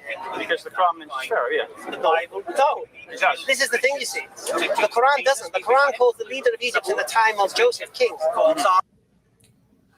All right. So he was making the argument that it is a miracle of the Quran, where at the time of Moses, Moses got it right, saying that the Pharaoh was known as the Pharaoh. But when we use the historical method, and this is what amazes me, he actually wants to use the historical method to determine what the title of the Pharaoh was at the time of Joseph. He was referred to as the king, and nowhere in history does it do this. He goes on, he makes other arguments saying, well, this is the only place that we can find it is in the Quran. Well, I mean, firstly, that's just opened up the Quran to a whole world of pain. If we're talking about anachronisms, then like I've got a bunch of juicy fruit of anachronistic nonsense in the Quran that I'll talk about in a second. But I think it's fair to say that now, if I get my facts right, the time in which the Joseph story is set is the Middle Kingdom period, which is like 2055 BC to 1650 BC. So somewhere in that period of time is where the Joseph story is set. And it's true to say that the term Pharaoh wasn't common. It wasn't widespread.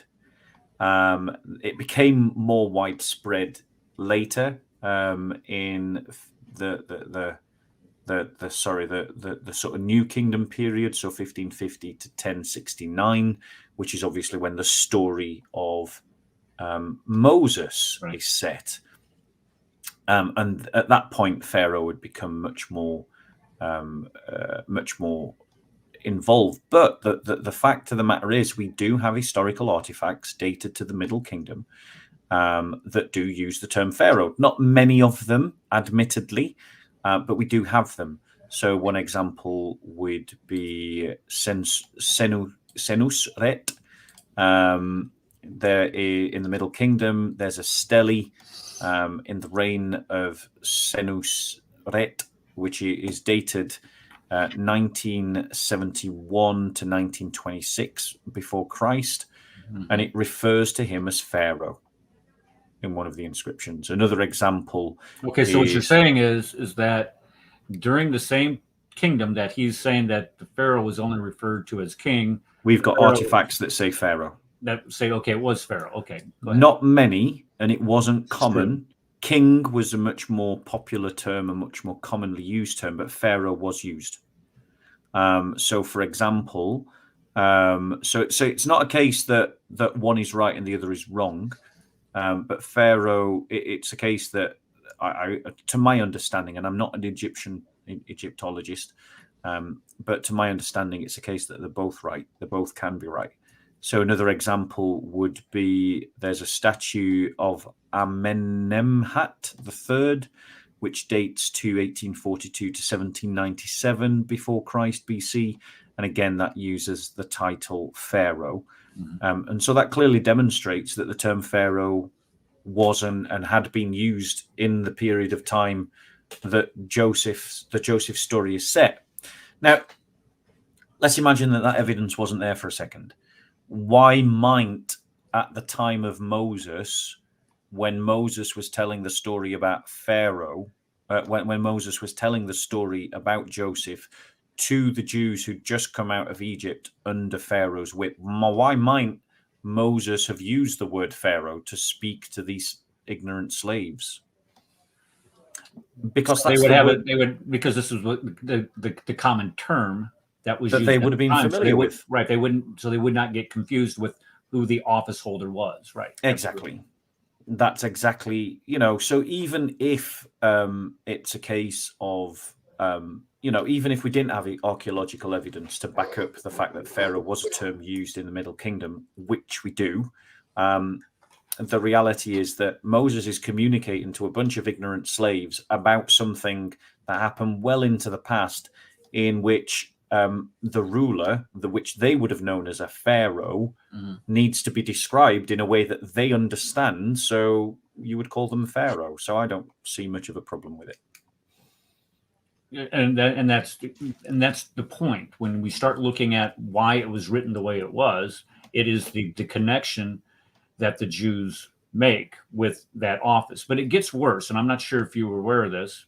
Go on. If you go to Genesis chapter 40 and verse 1. Bear with us. I will do exactly that. Genesis chapter 40. Verse 1 and 2. Verse 1. And I'll read it. After these things, I'm reading from Net Bible. Okay. After these things happened, the cupbearer to the king of Egypt and the royal baker. What? The what? To the king of Egypt. Okay, the king of Egypt. Yeah. To the king of Egypt and the royal baker offended their master, the king of Egypt. The who? Pharaoh was enraged with his two officials, the cupbearer and the baker. Okay, so the miracle that he's claiming, how could he possibly know this? Well, if somebody just would have read the book of Genesis to him, he did not have to go through. And this is the argument he goes on to make. He says, well, what did he did he know how to read the hieroglyphics, the Egyptian hieroglyphics? How could he possibly know this? And he gets away with it. From a Jew who read it from the Hebrew Bible. Oh, wait. And there was loads of Jews in Medina, apparently, that he knew.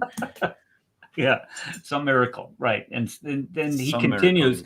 He continues, and he's debating in this video. He's debating a Jew, about, on this, and the Jew is obviously I don't want to say he's ignorant, but he was just ignorant of this passage. And when I first listened to it, I was like, well, that doesn't sound right. How can somebody change the name of? And this is where I went in, and you go in and Google this stuff and look it up, and you can. And it points to all the counter arguments to the supposed miracle that we find in the Qur'an. And when we look at it, it's like the miracle of embryology. How could Muhammad possibly know? Well, he didn't know, number one, because what he outlines in the embryological cycle is incorrect. Yeah. But the fact is that these were stories that already had circulated and were circulated in 7th century Arabia. So it's not. There's no miracle involved here. Exactly. And it gets worse. It gets worse because what he's done is he's essentially tried to, at the same time as try to claim a miracle that doesn't exist, he's also made an argument from historical anachronism. And there's historical anachronisms in the Quran. So I'm sure you know the one about the Samaritan. So the Quran talks about a Samaritan, right? Yeah, at Mount Sinai at the time of Moses. That's not my particular favorite, but my particular favorite is chainmail. Yeah, and so the Quran in Surah 34 says, commanding, make thou coats of mail. By the way, people in the past didn't call chainmail, they just called it mail. Because chainmail, it's a redundant term. Balancing well the rings of chain armor and work ye righteousness, for be sure I see all that ye do. And he's talking to David. So he's talking to King David in the Quran, and he's saying that they had chainmail. The thing about chainmail is that militaristically, it's a good form of armor that gave people an advantage, which is why it became, once it had been invented, why it became so popular. But when was chainmail invented? That's the point.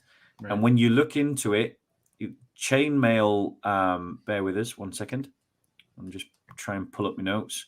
So I tried to use this new system to create my notes, and it's quite complicated. It's like the 6th century BC or something like that? Yeah, so basically, sorry, bear with us. It might take me a second to find it. It is essentially the 5th century, yeah, it is. 5th century, okay. So I just want to see if I can find it. Bear with us. I have 3 other anachronisms that I want to bring up just when you get done with this, because it's absolutely priceless. Where he's going to the same story, where he's going to a story that he's saying that the Bible is anachronistic in naming the Pharaoh as Pharaoh, when the Bible does describe him as a king. So it throws the legitimacy of the supposed miracle out the window, but it also, using his criteria, demonstrates the exactness and the historicity of the Bible record itself. Because if this is not known, how is this supposed to be known to Moses if he was not aware of these things and lived at this time? So chainmail is something that bear with us. I do apologize. I will find it.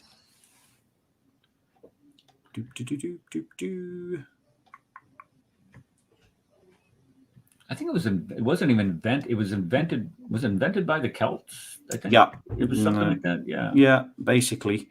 Nope. Yeah, okay. So I couldn't find exactly the note that I was looking for, which is a shame.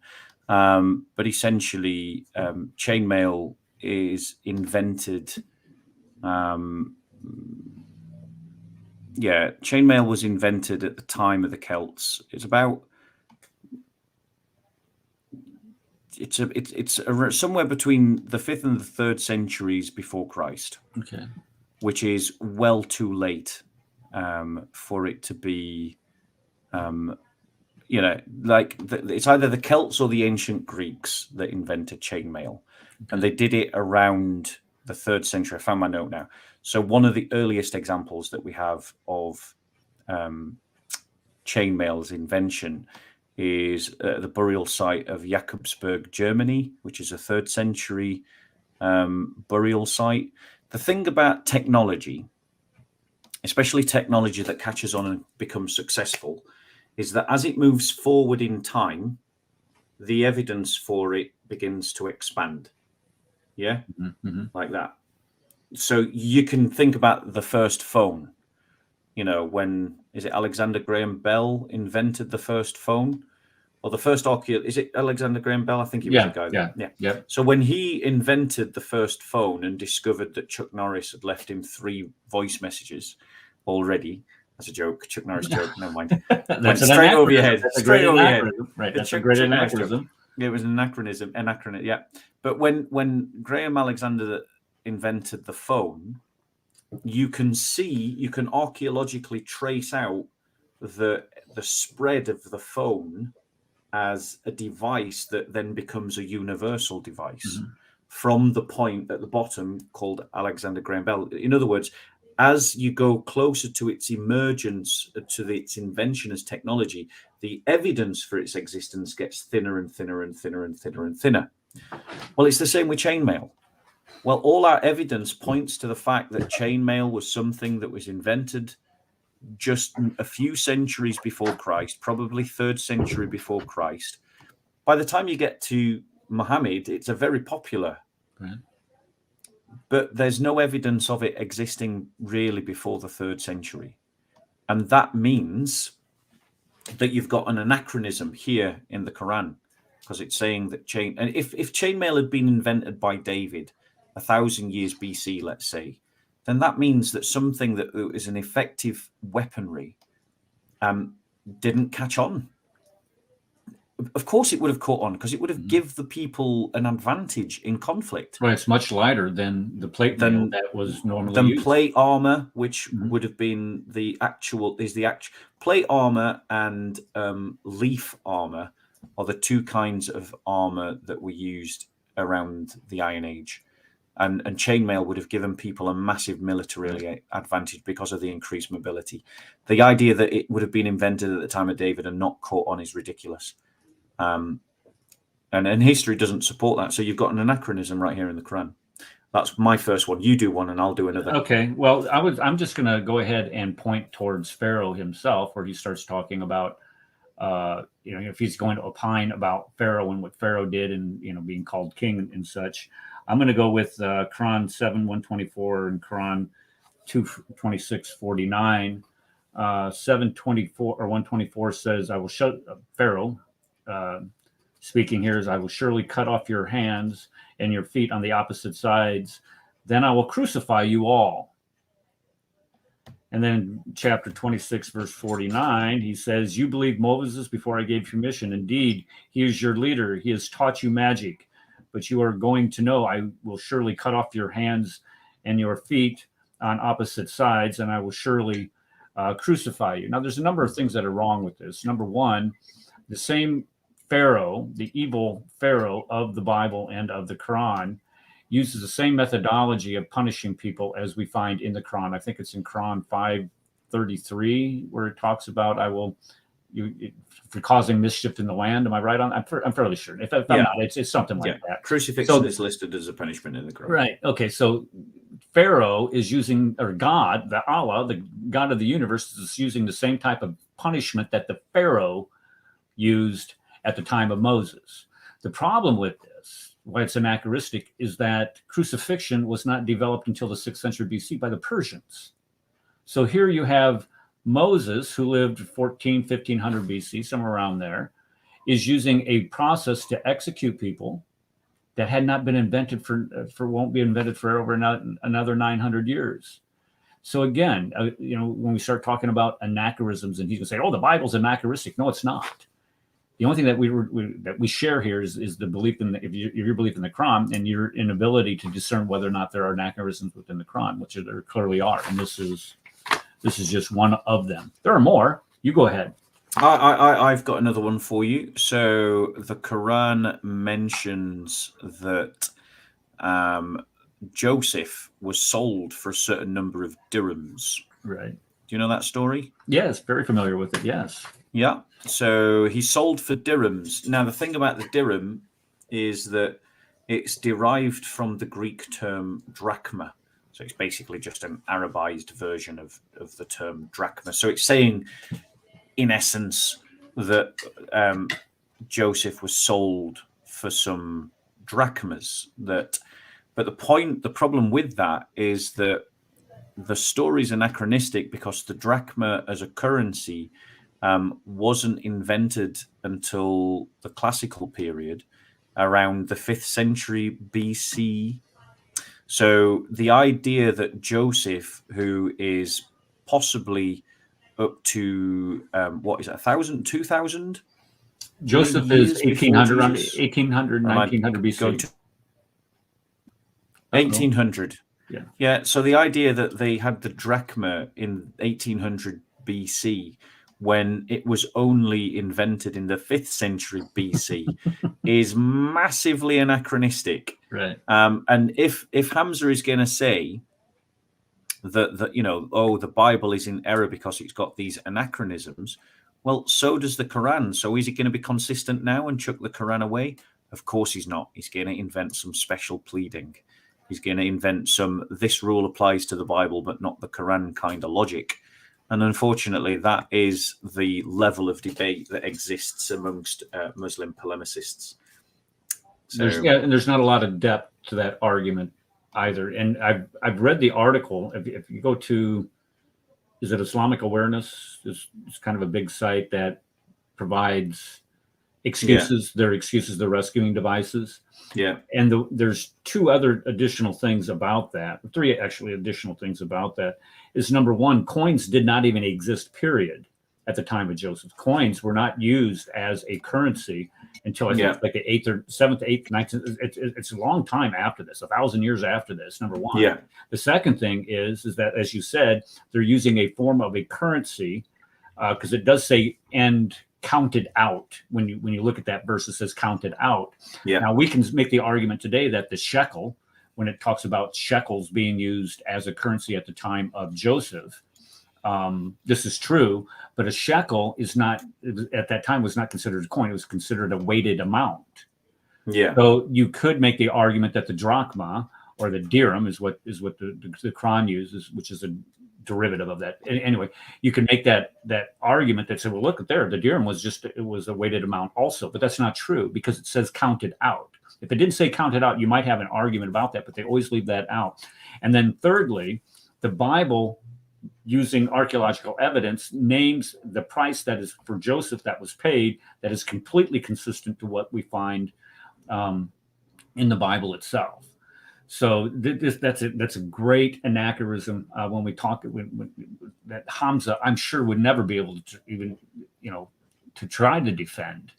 Maybe try to get you to follow him around Speaker's Corner. The thing is, I've tried to debate Hamza twice on the Quran, and twice he's ran away. The thing with Hamza is that he only argues with he wants to grandstand in front of the camera, and he argues against Christians that he thinks that he can win about, and he only wants to argue about the Bible. He only wants to argue about Christianity so that he can play his catchphrases like Jesus prayed like a Muslim. But the moment you flip it on him and you start challenging him about anything to do with the Quran or Islam, like I have done twice, he's ran away twice. He's an intellectual coward. And if he wants to debate, I'm happy to debate him at the corner or on a live stream. I've challenged him to a debate. He said he was going to do it, and then he backed off and ran away, and then went home and then uploaded a video saying, I'm not going to debate him. So that actions speak louder than words, guys. And we see these guys literally running away from you. Who's that little fella that keeps taunting you? Siraj. Yes, Siraj. There you go. Oh my goodness, he's just a pest. That's what I was thinking. Why don't you just squash the guy and say, go away?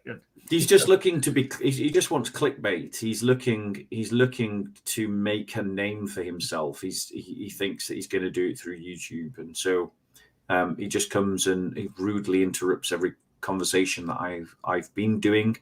Though recently he's backed off from doing that. I think that either people have had a word in his ear, or he's just cottoned on that if he interrupts me, I go and interrupt some Dawa. And he's left me alone, so I've left them alone. Good. Like the intellectual battle has been won between Christianity and Islam. And the beauty is the victory is not ours, the victory is Christ's, who defeated them through his cross, which disproves Islam 100%. And his resurrection, which also beautifully disproves Islam. But the intellectual battle has been won. The only thing that the reason why that hasn't caught on is because a lot of Christians don't involve themselves in apologetics polemics. A lot of Christians still follow a very timid, limp-wristed kind of Christianity, and Islam has sociological power for reasons that can be both understood and countered. Like if we win all the arguments, but they end up controlling all the police forces and the courts and the council seats, we still lose. Doesn't matter if you win all the intellectual arguments, and they recognize that. And we beat them over 2 years, not just me, but Jay Smith and Hatun Tash as well. We beat them over a number of years, and latterly for me, the first 2 years that I was at the corner. And after being mauled week after week after week, for 104 weeks, more or less, they decided to try and organize a boycott because it was costing them. It was costing them in that people were becoming Christian because of what we're doing, and they knew it. And so why risk an argument that you could lose when you can just speak to a Christian who doesn't know anything and look like you're an amazing debater who's confused and confounded another Christian? So my encouragement is Christians, stop going onto their channels. Christians, stop going to the corner to talk to them. And yeah, stop giving them cannon fodder. Yeah, and you always have the group of clapping seals that accompany these guys that want to Allah Akbar you. When you well, the other thing is that pressure of expectancy. You know, when you're surrounded by a group and you can feel the pressure of their expectancy. If you're young, naive, and malleable, and then someone says, "Well, I think it's time that you say your shahada," and then you feel this expectancy of the group, this peer pressure, as people expect you to say your shahada. If you're suggestible and naive, then unfortunately, a lot of people say their shahada. How many of those actually go on to practice it is a different question. You know, I wonder if there's like a Pew Research. There is. There are lots of studies. Okay. Yeah. Like loads of studies show that most Muslims stop practicing Islam within 7 years of becoming Muslim.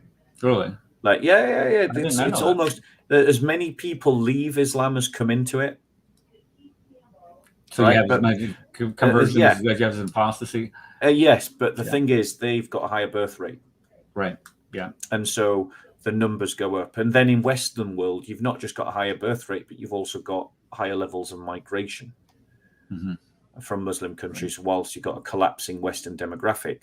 So even though there are lots of Muslims leaving Islam, the reality is that in the Western world, it's counted by the high birth rate and the high migration. And in the Muslim world, it's counted by the higher birth rate, because every Muslim born is counted as a Muslim, even if a certain percentage of Muslims have left in adulthood or stopped practicing. Yeah, this is the question that we handled on the show. I think it was this past Sunday where we handled this question on the show. I think it's Latia, who's in the audience right now, asked that question. How do you deal with that? And we went in and we said essentially what you're saying is that a lot of it has to do with birth rate. But the good news is the apostasy rate that we see now that all of this information that you and I have been talking, just some of the information that you and I have been talking about here on the show, is becoming more widely available to them. And when they are able to have access to it, which they are not allowed to have access to in a lot of these Muslim majority countries, by the way, but they do get access to it. This is like, what do you mean this is true? What do you mean that Muhammad did this? What do you know? And they can't believe that these things are true, and that people would have the actual audacity to be saying them publicly. How dare you? That's blasphemy. There's a tsunami of apostasy going on. Yes, a tsunami. It's happening everywhere. And I want to say to you, if you're a Muslim watching this, you don't have to stay in Islam. Loads of Muslims are leaving it. You can leave it as well. And I would invite you to pick up, a Bible, pick up scripture, and to consider actually, what Christianity teaches, and come and speak to someone like me or someone like Eric, someone who actually does know the faith, and is willing to sit and talk with you about what it means. Even if you don't choose to accept it, at least be informed so that you know what you're not accepting. And that can't hurt you. It can't hurt you to do a sincere and honest inquiry into what Christians believe. It doesn't mean you have to believe it yourself, but it does mean that at least if you do decide not to believe it yourself, you know what you're rejecting.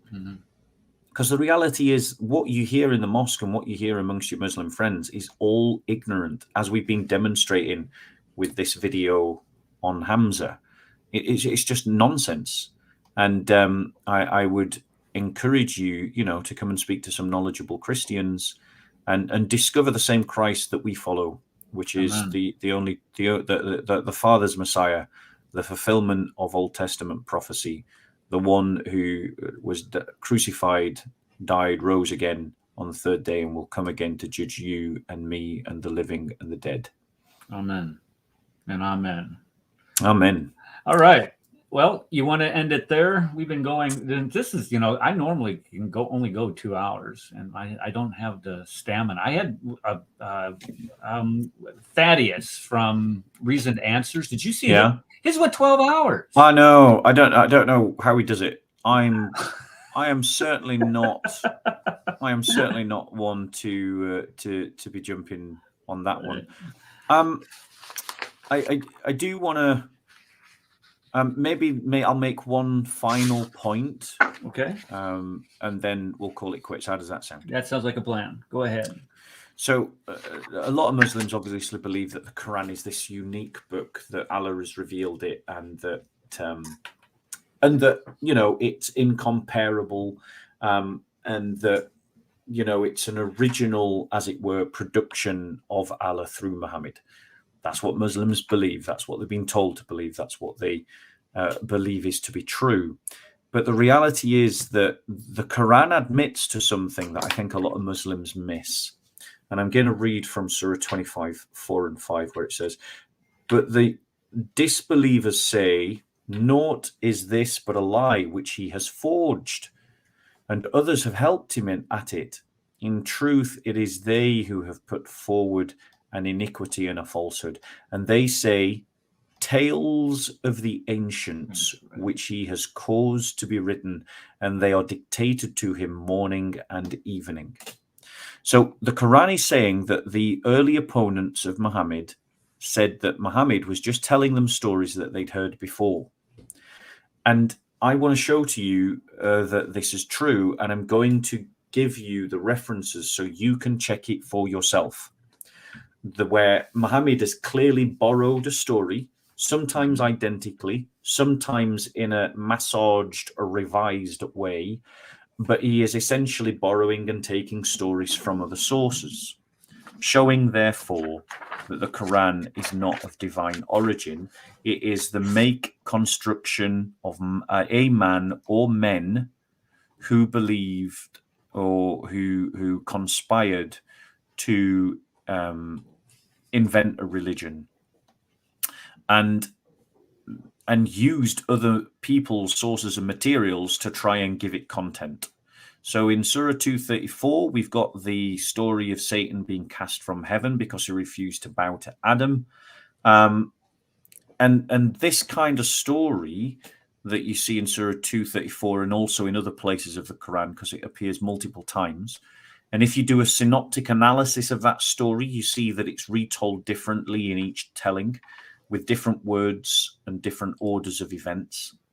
But that story is found in a book that we have access to, that you can find and research yourself, called The Life of Adam and Eve.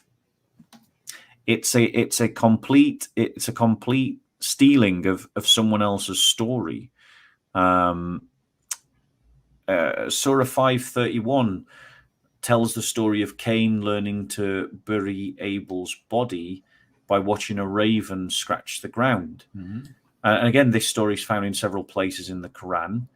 But you can find that in Jewish midrash literature, like the Tanhuma and the Pirkei, I'm probably mispronouncing this, Pirkei de Eliezer.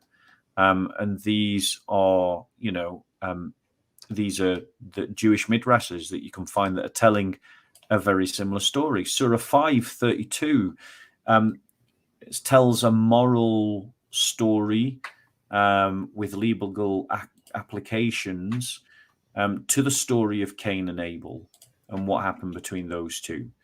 And that application is taken from a 3rd century Jewish legal tradition in the Mishnah. And the Quran practically quotes word for word a portion of the Sanhedrin, part 4 and 5, part 4, verse 5. That one right there. Let me have a look. Can you see it on the screen? Oh yes, yeah. Oh, you've got it. So you've covered this already at some point, then. It's all over the place when you start talking about the drawing from previous sources, and that's a very popular one. You're absolutely right. So there you go. I mean, put that back up on screen so people can see it. Just for a second while I give my next example. Yeah. So for another example is Surah 21, which tells the story of Abraham destroying the idols in his homeland. Mm-hmm. Now, and then being delivered miraculously from fire by God. Now, that story is a Jewish legend recorded in the Midrash Rabbah. In Surah 7, 171, God is told. God speaks of holding a mountain over the Israelites like a canopy, so that they're not terrified that it's going to fall on them. And it ends by telling them to fear God and to remember the revelation that they've been given. That story is a rabbinic tradition recorded in the Babylonian Talmud. Mm-hmm. I mean, I could go on. I'll maybe do one more. So in Surah 19:22-26, it tells the story of Mary, who's still pregnant with Jesus at the time, traveling and being driven by the pains of childbirth to sit under a tree where she expects to die. A voice speaks to her from beneath and tells her to shake the tree, and she will be given both food and drink by the tree and will live. Right? Now, this story has its precedent, its antecedent in the pseudo-gospel of Matthew. The only difference is that Jesus is a 2-year-old boy in that story, and he commands the tree to bend down and to feed Mary fruit and drink. The stories are clearly of a man who's traveled around, heard stories orally, and either by choice or by accident has either misremembered them in retelling them or has manipulated them on purpose to create content for his book. And people called him out on it at the time, right, which is exactly what you would expect them to do if these were popularly known stories. So there's my final argument for closing. Okay, so we have stories that are borrowed from pre-existent Quranic literature that we know existed prior to the Quran, and they, by the way, have several points of congruence, meaning they have several points. For example, the Queen of Sheba is kind of my favorite. That one has, let's see, I don't have it listed, but it has 15 different points of congruence, where you have the Queen of Sheba, which comes from the second Targum of Esther, and a 2nd century document. Yeah. And this story told in the Quran. Now, how is that possible? Well, here's the rescuing device. Those were stories that were inspired prior to the Quran, and Muhammad is just putting those out, or God is ensuring that those stories are put into sacred scripture so we can learn from them. That's convenient. Yeah. It's so convenient, right? It's so convenient, isn't it? More likely that the man who had an obvious interest in religion and who traveled around for his first wife as a trader, and who hung around for years with Jews in Medina and knew Christians, quote mark, in Christians in his family through Khadijah, and spoke with monks on his travels, has heard a whole bunch of stories, some of which he remembered properly, some of which he didn't, and then just puts them in his Quran because he needed content. And this is what came to him, things that he'd already heard. I think that's far more likely, to be honest. And clearly the evidence supports that. Occam's razor stuff, with what is probably the most sensible answer is usually the right one on this. Yeah. Okay. Right, then, brother. Man, I cannot tell you how appreciative I am coming to this channel and sharing with us this morning. It's been a delight to hear some of your insights on, because I wrote down a bunch of stuff that when I was writing these clips down, and I'm like, he ain't covering any of this type of stuff. You have a completely different perspective, and that's what I really enjoy seeing here, because it enlightens those people who kind of get the same droning on that I provide on a weekly basis, and then you hear something new that comes from a completely different perspective, and basically does the same type of body slam that we do when it comes to people trying to propagate the Quran, or trying to dismiss, or at least try to mislead people away from our Christian Bible. So Amen. Thank you so very much. It's been a pleasure, Eric. I really appreciate your channel. I hope anyone who's searched for me and found you in this video, I want to encourage them to subscribe to Eric's channel. And I'm guessing it'll be all right to upload this onto my own channel. Absolutely, yeah. And what I'll do is I'll put the link to your channel. So if you're watching this on my channel, please use the link and also subscribe to Eric's channel, because he does some really great presentations, super informative, easy to follow. And it's always a pleasure hanging out with you, bro. And, you know, we don't meet. If we don't meet on one side of the lake, I'll see you on one side of eternity in person, I'm sure. One way or another. One way or another, brother. I agree. Amen. Okay, now I told you at the beginning of the show I have the most Islamophobic intro. Yeah. But that is only second to the most Islamophobic exit video. So my brother Radical Moderates in the chats in there. Cole, do the ending. Okay, so here it is. All right. God bless everybody. Thank you, everybody, for coming. And Christ we'll see is you risen. on Sunday on the Cross and the Crescent discussion group. Amen. He's risen indeed. Advanced student and specialist, that the standard narrative has holes. That's what I'm.